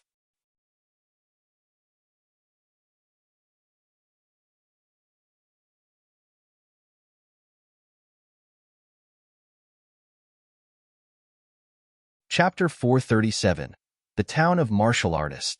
Chapter 437, The Town of Martial Artist. Qin Feng and Lu Jie arrived at the Martial Artist Alliance. There were 4 security guards guarding the perimeter, but they were not the 4 people Qin Feng and Lu Jie met the last time. They changed guards every night. Who are you people? This is private property, and it's off-limits to all unauthorized personnel. The security guards blocked Qin Feng and Lu Jie.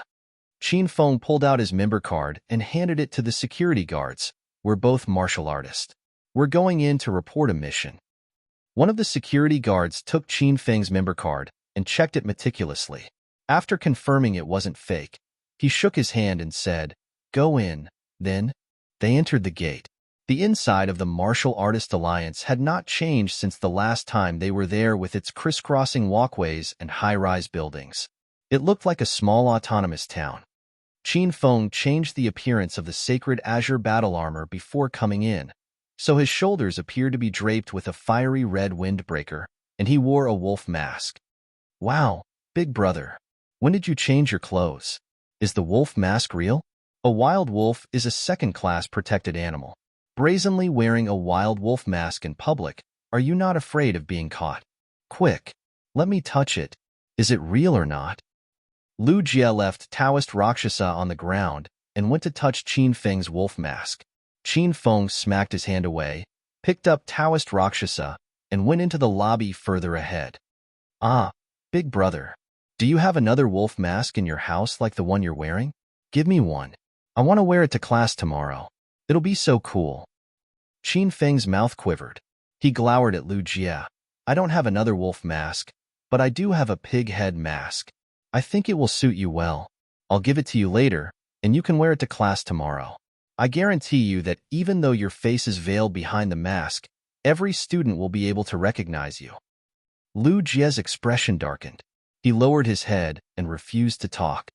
When they entered the lobby of Martial Artist Alliance, they saw a few people sitting on a bench and looking at the missions on the mission board. This was the first time Qin Feng came to report the mission, so he found himself lost midway. Lu Jie, where can I report to my mission? Big brother, there is an office inside the lobby. Follow me. Lu Jie led the way while Qin Feng trailed behind him with Taoist Rakshasa in hand. The onlookers in the lobby disregarded them, as all of them were get used to seeing people carrying corpses back to report a mission. Inside the lobby, there was a 100 square meter office. The furnishing in the room had been kept to a minimum, and consisted of only a few working desks. The four walls were painted white. "Hello, beautiful. We're here to report a mission." Lu Jie knocked on the door. There was only a woman in the room. The woman's back faced the door, so Qin Feng and Lu Jie could not see her face. She wore black leather clothing and shoes. With the shape of her figure from behind and her purplish bob haircut, she stunned Qin Feng and Lu Jie. The woman's voice was cold, and she spoke without turning. "What mission?" "Exterminating Taoist Rakshasa, the stage 4 heretic on Ghost Mountain," Qin Feng replied. Lu Jie jumped in fear. He had not known what kind of mission Qin Feng had accepted, or what kind of person he killed. Now that he knew the lifeless body was a stage 4 heretic, his face instantly turned pale. The woman rose to her feet and slowly turned around. She had a flawlessly fair and clear face, a pair of big, bright eyes, a pair of well-defined brows, and 2 rows of white teeth. Her black, tight-fitting, leather shirt and pants clung to her hourglass figure perfectly and with great eloquence, especially her bust.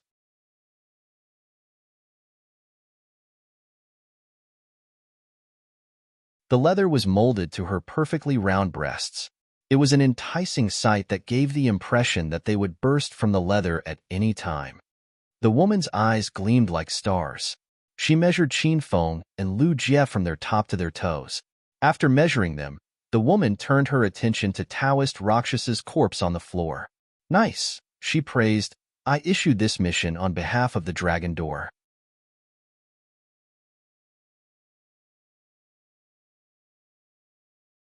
"However, your leader should be a woman.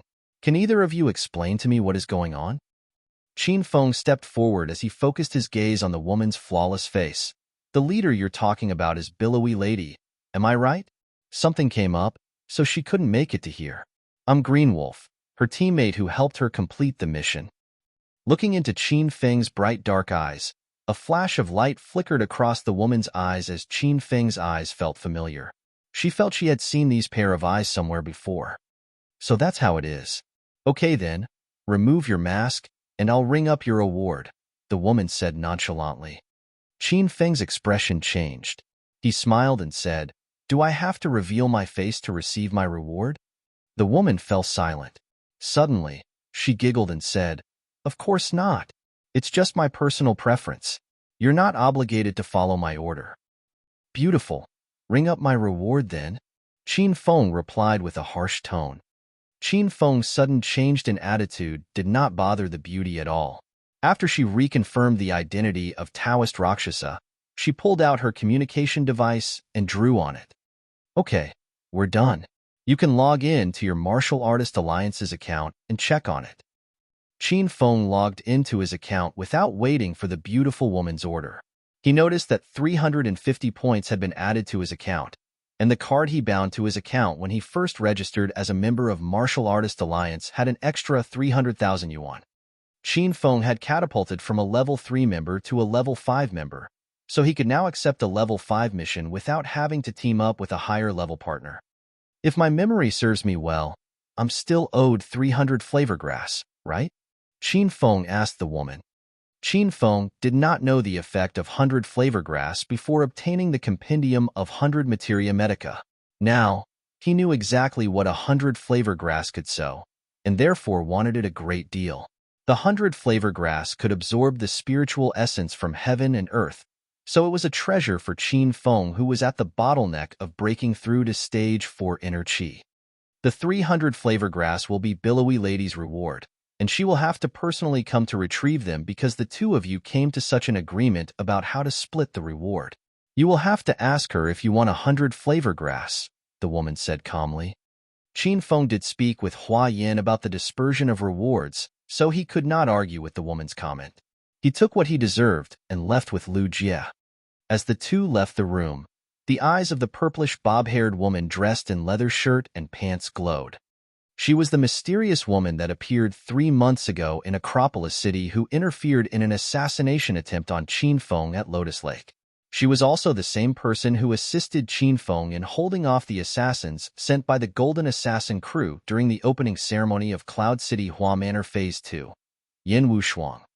When Yin Wushuang exchanged glances with Qin Feng just now, she suspected that he was Qin Feng. She forewent her suspicious after remembering that Qin Feng had gone missing 3 months ago and was still in an unknown condition. Yin Wushuang shook her head and thought, I'm thinking too much. Even though Qin Feng holds a lot of secrets, and he reached our Dragon Group's criteria for investigation, the Dragon Group has assigned me an even more important mission. After I have enrolled myself into Jindu University's medical college and finished investigating the William family in America, I'll come back to investigate him. Editor's note. From here on, the provincial capital city will be known as Jindu for easier reading. S-note. Has many jobs to do now. Qin Feng and Lu Jie returned to the lobby, and Qin Feng realized that it was 4 a.m. now.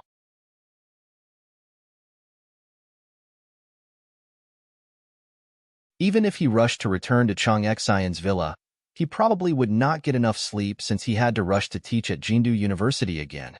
Big brother, you killed a stage 4 heretic all by yourself? Can you stop being so powerful?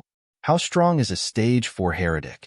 I heard that the way a heretic and demon cultivator fight is totally different from us martial artists. Is that true? Lu Jie blabbered and shot a barrage of questions at Qin Feng.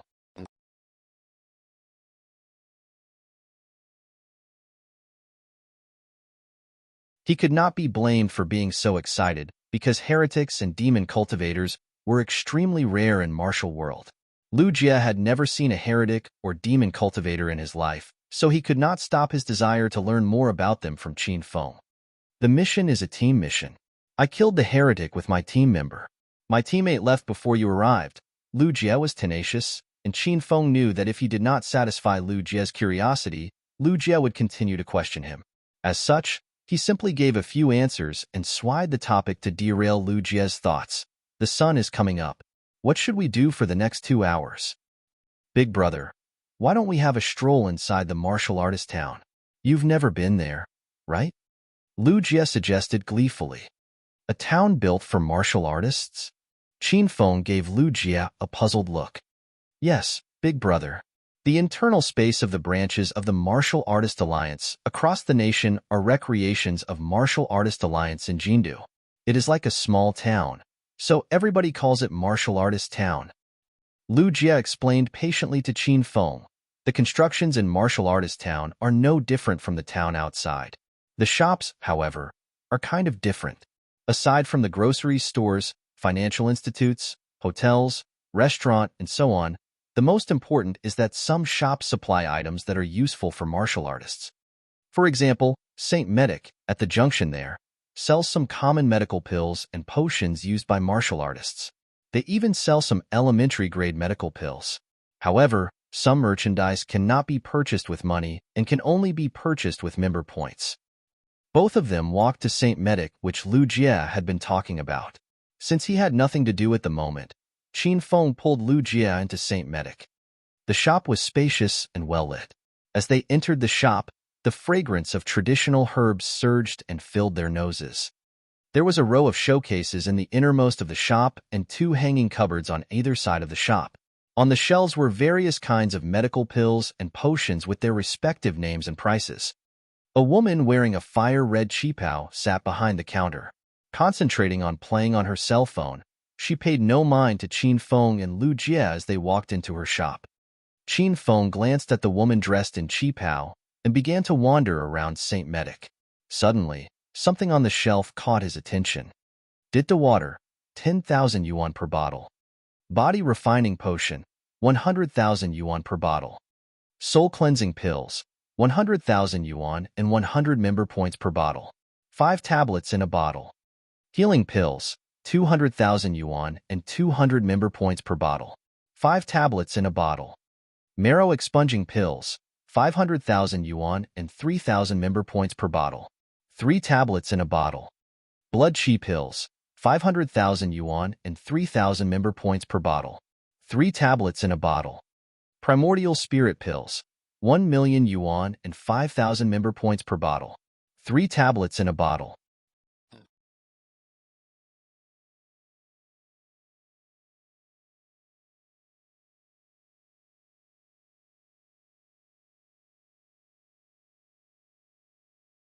Chapter 438, Pharmaceutical Master. Chapter 438, Pharmaceutical Master. In the 3 days since Qin Feng had joined the Martial Artist Alliance, he had completed a Level 3 and a Level 4 mission, so he was familiar with the mechanisms of the Martial Artist Alliance. A single member point could be converted into 1,000 yuan, so a bottle of soul-cleansing pills cost 200,000 yuan. Qin Feng had consumed the soul-cleansing pill before when Dongfang Mingwang gave one to him the night that Hua Yin injured him. Dongfang Mingwang treasured soul-cleansing pills very much. Qin Feng did not. This was because Qin Feng knew that the effect of a soul-cleansing pill was weaker than an elementary-grade golden sword medicine, which merely cost 100 hedonist points. As such, Qin Feng was really taken aback by the prices of medicine in the shop. This is a black tavern. Only 3 blood qi pills for 500,000 yuan is exorbitant, but it's not enough to satisfy this shop's gluttonous appetite. Qin Feng studied the medicine and herbs while grumbling in a low voice. They even demanded 3,000 member points? This is such a black tavern. Perhaps 500,000 yuan was a small amount for a martial artist, but a martial artist had to complete tons of missions to get 3,000 mission points. Qin Feng was very familiar with the blood qi pill as it was the only medicine that could save Ling Bei Bei from her coma. Qin Feng saw the blood qi pill in the system a long time ago. It cost 1,000 hedonist points, but the system prohibited Qin Feng from buying the blood qi pill from the system unless he completed the mission of saving Ling Bei Bei by concocting the blood qi pill himself. For Qin Feng, 1,000 hedonist points was a small amount. The blood qi pills purchased from the system came in a bottle of 12 pills, while St. Medic's bottle was a great deal more expensive and only contained 3. The contrast was too huge, so it was natural for Qin Feng to grumble about this black tavern. And the primordial spirit pill. Holy moly! A whopping 1 million yuan and 5,000 member points for only 3 tablets? Why doesn't this shop go and rob on the streets instead? Qin Feng felt very indignant when he saw the primordial spirit pills. He used a primordial spirit pill before when Little Pig asked him to purchase a bottle after he suffered terrible injuries from the battle at the Amethyst Dragon Palace. The system sold them for only 2,000 hedonist points, but St. Medic's price was astronomical by comparison, and Qin Feng did not know that how many missions he had to complete in order to have enough to buy a bottle of primordial spirit pills. Qin Feng grumbled louder and louder, causing Lu Jie's face to blanch in fear. He looked at Qin Feng as if he was an apparition and kept a huge distance from him as if he did not know him at all. What are you murmuring about, brat? Say everything in front of this mistress. Are you still a man? An irritated voice as sonorous as an oriole echoed. As Qin Feng turned his head, he realized the woman dressed in the qipao who was playing on her cell phone had snuck up behind him. With his current strength, he had not noticed the woman lurking behind him for such a long time. The revelation stunned him. He wondered how strong she had to be to achieve such a feat. Am I a man or not? Why don't you have a try with me in the room? Qin Feng felt bad when somebody said he wasn't a man. He was the first hedonist young master in Acropolis City, renowned as the man who could last for a whole night long. He turned around and saw the physical appearance of the woman. Qin Feng was stunned. The woman wearing the tight-fitting, fire-red qipao had a flawless, curvaceous figure. Her qipao had 2 thigh-high slits between which her long, graceful legs appeared every time she moved.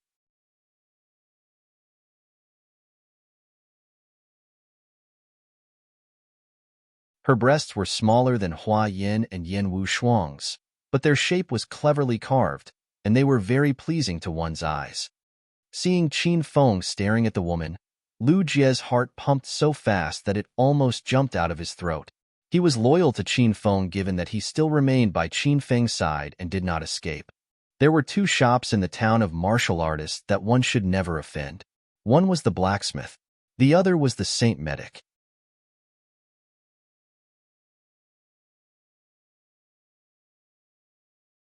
The former forged various weapons and equipment for martial artists, while the latter concocted various potions and pills for the martial artists. Equipment and medicinal supplies were essential for martial artists, so neither could be omitted. As such, Normally, the shopkeepers had a devil-may-care attitude and ignored their customers because everyone had to curry favor with them as they were their only source of supply of the items they needed. However, not only had Qin Feng slandered the Saint Medic in front of their shopkeeper, but he even teased with the woman dressed in fire-red qipao. Lu Jie felt that his big brother had to have a death wish. Repeat what you said. Let's see how am I going to punish you. The woman dressed in fire-red qipao glared furiously at Qin Feng as her beautiful cosmos-like eyes were filled with coldness. Lu Jie broke into a cold sweat and kept on signaling Qin Feng. Repeat what I said? I said, lady, that you have a well-defined face that has been sculpted to perfection, and your beauty would shut out the moon and put flowers to shame. I can tell from a single glance that you must be a princess descended from an aristocratic family. There is an essence of elegance and gentility dwelling in your style of speech, your movements, and every detail of your action. Qin Feng behaved like a chameleon. He swiftly dropped his lascivious expression and changed into a serious and severe demeanor. Plop! Lu Jie's knee went limp, and he fell to the floor. He exclaimed inwardly, "My level of shamelessness will never ma up to Professor Qin Feng." The woman dressed in fire-red qipao had been getting pumped up to fight Qin Feng. However, Qin Feng cut her short and praised her instead, causing her to blush in embarrassment. She lost track of her thought and did not know what to do. Hypocrite! Spineless! You're all bark and no bite. The woman's eyes bulged as she stared at Qin Feng and chided him. Qin Feng raised his brows and said with all the seriousness, "Beautiful. I suggested that we go into the room behind the shop so I can show you whether I am a man or not. You say I'm all bark and no bite? I dare you to go into the room with me now. Let's compare notes in bed." What are you waiting for then? Let's go now. Do you think that this young mistress is afraid of you? We'll go to the bed and... The woman dressed in red qipao came to an abrupt halt as she felt something wasn't right. Her face sank and she glowered. "You despicable outlaw! Why would we have to compare notes in bed? This young mistress could destroy you here and now." The woman dressed in red qipao was Ren Xiaoyao. She shoved her palm at Qin Feng. Gales of ferocious wind ravaged the shop. Qin Feng's face changed drastically. He never expected the young woman in the medicine shop to be a stage 6 enrich master. What a martial artist town. Are all the residents here this powerful? Don't be so wired up, lady. I said your shop is a black tavern. You want to kill me so that I will not slander your shop anymore outside? Qin Feng knew he could not possibly gain the upper hand against the woman, so he cast aside all considerations, folded his arms behind his back, and pretended to be a master who would not deign to initiate an attack. What is your basis for slandering Saint Medic by calling it a black tavern? Show me the proof, or else I'll kill you. Ren Xiaoyao stopped her attack. Her snow-white palm was 5 centimeters away from Qin Feng's chest, and if she went closer a bit, she would be able to feel Qin Feng's vigorous heartbeat. Saint Medic was highly regarded among the martial artists, and they would not pull rank on others because of their prestige. Also, Ren Xiaoyao wasn't a hot-headed person. She was afraid that Qin Feng was sent by someone to ruin the reputation of Saint Medic, and if she attacked him, she would fall into their crafty plot.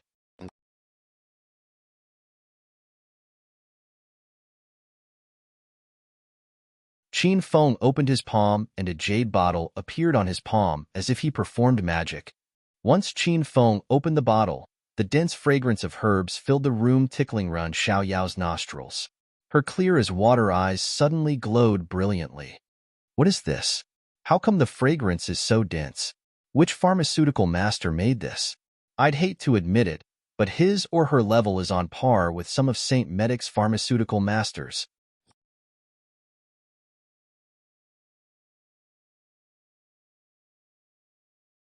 Qin Feng was relieved when Ren Xiaoyao's expression changed. He believed that he could subdue the woman with a bottle of elementary-grade golden sore medicine. I cannot answer your question since it involves private information. However, I can tell you that this bottle of herbs is similar to the soul-cleansing pills. The only differences are that the effect is 10 times stronger than the soul-cleansing pills, and the price is 10 times cheaper. The amazement in Ren Xiaoyao intensified as Qin Feng spoke. She grabbed the jade bottle from Qin Feng and poured some of it into her palm. She sniffed it and then made a small wound on her wrist. Drips of crystal-clear blood flowed from the wound, but it did not hinder Ren Xiaoyao even in the slightest. She hastily applied the elementary-grade golden sore medicine to her wound. Surges of cold spread from the wound as the pain swiftly faded. At the same time, the wound healed quickly enough to be seen.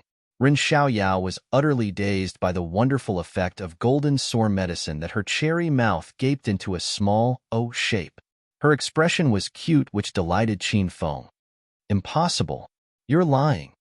Suddenly, a dense chilly aura erupted from Ren Xiaoyao. She moved her hand, revealed a soft sword, and pointed it at Qin Feng. Speak now. Who sent you here to defame us? Since you have come, you might as well just spit up the name of your lord. You, little girl, are really such a great fantasizer. Why don't you write yourself a novel instead? How about the current trend?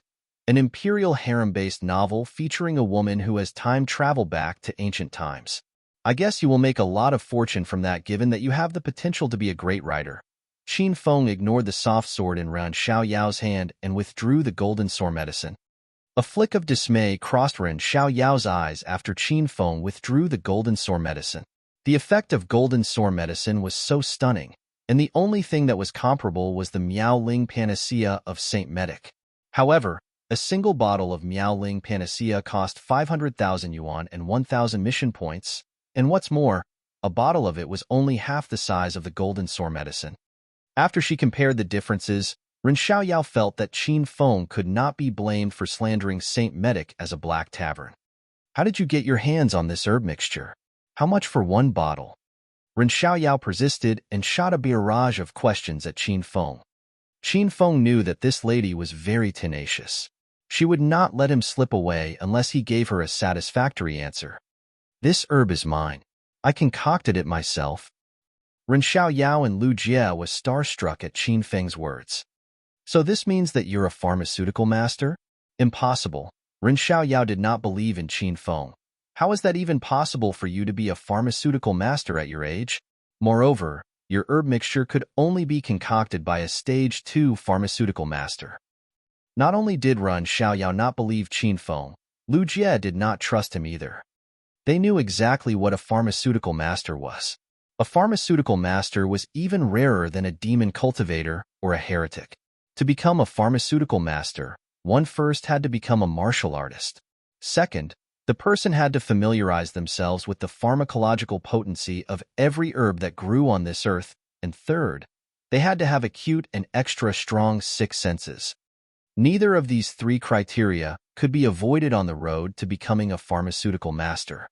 Currently, the youngest elementary stage 1 pharmaceutical master in China was a middle-aged elder around 40 years old. The stage 3 and above pharmaceutical masters were all 60-year-old and above geezers.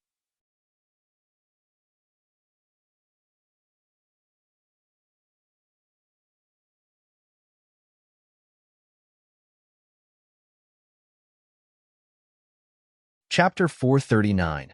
The Sima Family's Blacksmith. Chapter 439. The Sima Family's Blacksmith. Believe it or not, I won't force you either way. Qin Feng berated and rolled his eyes at Ren Xiaoyao.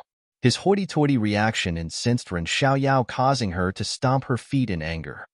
After realizing the weirdo wearing a wolf mask might be a stage 2 or higher pharmaceutical master, she decided to step down and not fight Qin Feng. Being a pharmaceutical master was a rare profession in China. Even the lowest-ranking pharmaceutical master had the ability to demolish a small familial clan from a second-tier city with a turn of the hand. This did not mean that a pharmaceutical master had a high combative ability. Instead, a pharmaceutical master was always surrounded by loads of martial artists because a high-grade pill or herb mixture could be a great help to a cultivating martial artist. The cases of martial artists working themselves to the bone for pharmaceutical master in order to get their hands on a sovereign panacea were beyond counting. You ain't no big deal just because you're a pharmaceutical master. Saint Medic has many pharmaceutical masters at our disposal, and none of them are any inferior to you. Ren Xiaoyao placed her hands on her hips and glared ferociously at Qin Feng. I never said that I'm great. I'm just saying that the herb mixtures and pills in your shop are too expensive. It's accurate for me to describe your shop as a black tavern. Qin Feng did not get angry at all, and instead maintained a gleeful smile as he stared at Ren Xiaoyao's irresistibly charming breasts. Ren Xiaoyao's face darkened as anger brewed within her. Qin Feng was a pharmaceutical master, so his cost of concocting herb mixtures was low. However, it wasn't the same for a large drugstore like St. Medic. Not only did they sell their own products, but St. Medic had some medicine and herbs dealership contracts with various pharmaceutical corporations as well. For example, Ditta Water was created by a pharmaceutical magnate owned by the Liang family of Jindu. The Liang family wanted to make money, and St. Medic had to add on the processing fees and consignment commission charge, thereby increasing the sales price. Go, go, go. Hurry up and get lost if you're not going to buy anything from us, you annoying fly. Since Ren Xiaoyao could not pick a fight nor get the upper hand from a verbal exchange with Qin Feng, she shooed him away. Much to her shock, Qin Feng stepped backward and moved into the gap between her, extended her arms, causing her to lose her balance and fall directly into his arms. Qin Feng flashed a broad grin and opened his arms, awaiting Ren Xiaoyao's fall into his embrace. So soft. Qin Feng enjoyed the fine feeling of Ren Xiaoyao's thin waistline while gazing lewdly at Ren Xiaoyao's breasts. Her petite breasts were pressed against Qin Feng's pecs. The soft and delicate texture excited Qin Feng so much that he almost screamed. Ah! Go to hell, you bastard. Ren Xiaoyao's face reddened. Embarrassed and vexed with Qin Feng, she drew her soft sword and waved it in the air. It turned into a silver serpent and dashed towards Qin Feng. Qin Feng had retreated from the shop the moment Ren Xiaoyao had drawn her sword. Before he left, he shouted at Lu Jie, who was still zoned out in the shop, "Are you blind? Hurry up and run. Or do you want to hug that woman too?" What the? Lu Jie had snapped out from his dissociation and hastily escaped. "Big brother, you're so amazing and awesome. You even dared to tease the beauty of St. Medic. Big brother, why don't you teach me how to hook up with women instead of teaching me Chinese medicine?" He yelled loudly while he was running, and the words fell clearly into Ren Xiaoyao's ears. She was so infuriated that she almost crushed her bright teeth.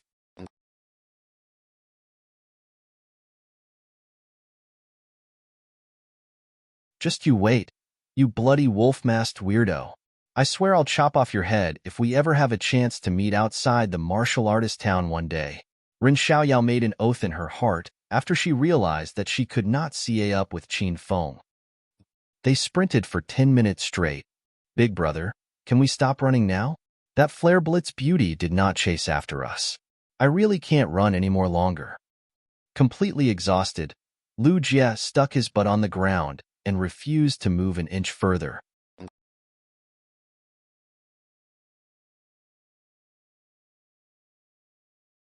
Qin Feng heaved a long sigh of relief after he realized that Ren Xiaoyao had given up. Even though he had the guts to tease her, and indeed had a fun time with her, that woman's fathomless strength was something not to be reckoned with. Qin Feng swept his gaze across his surroundings, and a shop opposite of the road caught his attention. A smithy? What is that? How can a worn-out shop like this even exist in martial artist town? It severely damages the image of the town. The shop resembled a shop from ancient time. There was a large wooden stake outside the shop with a white banner fixed on it. On the banner was the word "Smithy" written on it. Qin Feng began to grumble again. Lu Jie was so helpless at Qin Feng's grumble that he almost vomited blood. The smithy and St. Medic were two sacred and inviolable grounds in martial artist town. He never expected that Qin Feng had planned to offend both shops during his first stroll through martial artist town. "Big brother, I beg you to stop grumbling. The influence of this smithy isn't minor, just like St. Medic. This shop specializes in forging weapons and equipment required by martial artists, and they have a powerful backing." Ahem, ahem. After listening to Lu Jie's explanation, Qin Feng cleared his throat and looked seriously at the wooden stake and white banner again. "Not bad, not bad. The exterior of this shop has the vibe of an ancient blacksmith's workshop. I can see from a single glance that the masters of this shop must have inherited the mantle from their ancestors. I believe that the weapons and equipment they forge must be first-rate with reasonable price. It's a nice shop, and it looks promising. Let's check it out. Qin Feng had swaggered his way into the smithy, leaving a totally bewildered Lu Jie standing in the wind as he was unable to follow Qin Feng's quirky thought. The furnishing inside the smithy was minimal. The room was spacious, and multiple wooden shelves were nailed to the surrounding walls. A large variety of weapons were displayed on the shelves. Single-edged swords, spears, double-edged swords, halberds, axes, tomahawks, hooks, tridents, whips, bar maces, and so on. 18 types of Chinese weapons were displayed on the shelves. Qin Feng could sense a bit of spiritual essence lingering around the workshop as he walked further into it. The spiritual essence emanated from some of the weapons in the smithy. Wow, check this out, big brother. Lord Guan's great blade is so cool. Lu Jie had entered the smithy as well. He was gushing about a great 2-meter-long blade. Qin Feng walked towards Lu Jie and studied the Lord Guan's great blade. He knew the Lord Guan's great blade was a replica, forged with iron and, probably, with a bit of winter iron since he could see a sense of coldness from the Lord Guan's great blade. Qin Feng claimed bronze number 8 of the Golden Assassin Group's Green Dragon Crescent Blade when he killed him. The Green Dragon Crescent Blade was the real McCoy. The blade was entirely forged with winter iron, and it gave the wielder a cold sensation. It could slice through metal like mud. Despite all of that, it was just a large weapon and not Qin Feng's preferred weapon either. So he ended up fusing the Green Dragon Crescent Blade with the Flying Dragon Armor to upgrade the Flying Dragon Armor to a top orange-grade piece of equipment. At that time, if Qin Feng knew that he would eventually accept Lu Jie as his underling, he would have kept the blade for him since a large weapon made Lu Jie's burly figure perfectly. Qin Feng did not pay much attention to Lu Jie and left him happily yelling and holding the fake Lord Guan's great blade as Qin Feng went to check the prices and materials used to craft the weapons. He realized that most of the weapons in this smithy were forged with very small amounts of rare materials such as winter iron or black iron.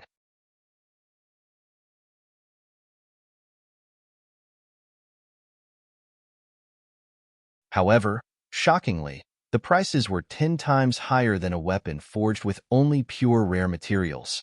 Disappointed, Qin Feng deemed this shop a black tavern as well. After taking a stroll around the smithy, Qin Feng did discover a few white and orange-grade pieces of spiritual equipment. The orange-grade spiritual equipment was a gilded Shaolin staff that glowed with an orange light. It was probably the premier piece of the collection since it was displayed on the highest shelf.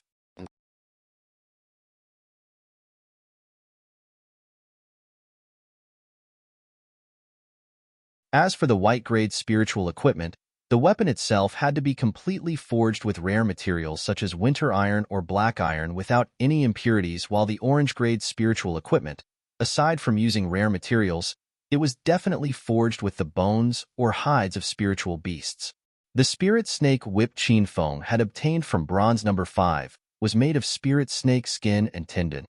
The weapons forged with a mixture of winter iron and ordinary or could not be called spiritual equipment. They could only be regarded as normal armaments. And more than half of the weapon in the smithy were normal armaments. There were 2 shopkeepers in the smithy. One of them wore a hoary linen robe while the other wore a white Tang costume.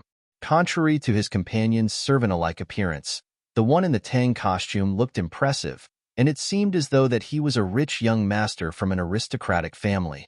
That servant-looking shopkeeper stormed towards Lu Jie. With a disdainful expression, he pushed Lu Jie away and yelled at him sarcastically, "Hey, you fatty! You've touched my weapon for half a day long and moistened it with your disgusting grease. Are you buying it or not? If you can't afford it, then get lost." Lu Jie had been totally immersed in marveling at the Lord Guan's great blade, so he hadn't been aware of either of them. The servant-looking man pushed him to the ground. He hastily got up and yelled back at that servant, "Hey, why do you have to push me? Io, what's wrong? Do you want to cause trouble here? You have to know better, you insolent, blubbering fool. You're still 100 years too early to play high and mighty in front of me." The servant-looking one had been measuring Qin Feng and Lu Jie from the moment they entered his shop, especially Lu Jie, who acted like a country bumpkin who had never seen the world and adored the fake Lord Guan's great blade like nothing could be better than it. He was certain that Lu Jie was a poor schmuck, so he threw his weight around and insulted Lu Jie. Lu Jie had calmed himself down. Even though he was enraged, he did not dare make any moves given the background of the smithy. If he was alone, he could battle to the death and vindicated himself. However, that was not the case. He represented the family behind him, and he could not follow any momentary inclinations without considering his family and his brethren. Why are you keeping quiet now? Weren't you acting cocky just now and wanted to fight me? I'm standing right here. Hit me if you have the guts. Otherwise, get the hell out of here.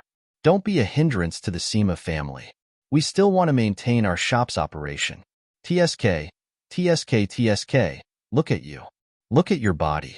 Other customers might think we, the Sima family, has a pig as our pet if you keep standing here. Get lost now. You better while your P's and Q's. Lu Jie's eyes went bloodshot. He clenched his fists tightly. The servant disregarded Lu Jie's threat. He craned his neck like someone that needed some good beating and stared at Lu Jie. Ha! What's wrong with me calling you a pig? You're a pig. Your whole family is pigs. I must kill you today. Lu Jie was at the age when young men were filled with animal spirits and were easily taunted. He could not hold himself anymore. He raised his fist and was soon going to ram it into the servant's face. Lu Jie, stand down. Qin Feng's voice echoed at this moment and stopped Lu Jie. Big brother. Lu Jie looked at Qin Feng as if he was wronged as tears formed in his eyes. If you still regarded me as your big brother, then stand down. I'm in charge starting from here on. Qin Feng glared at Lu Jie. Then, he turned to the servant-looking man as a devilish grin slowly spread across his face. Hey, brother. You said this shop is owned by the Sima family?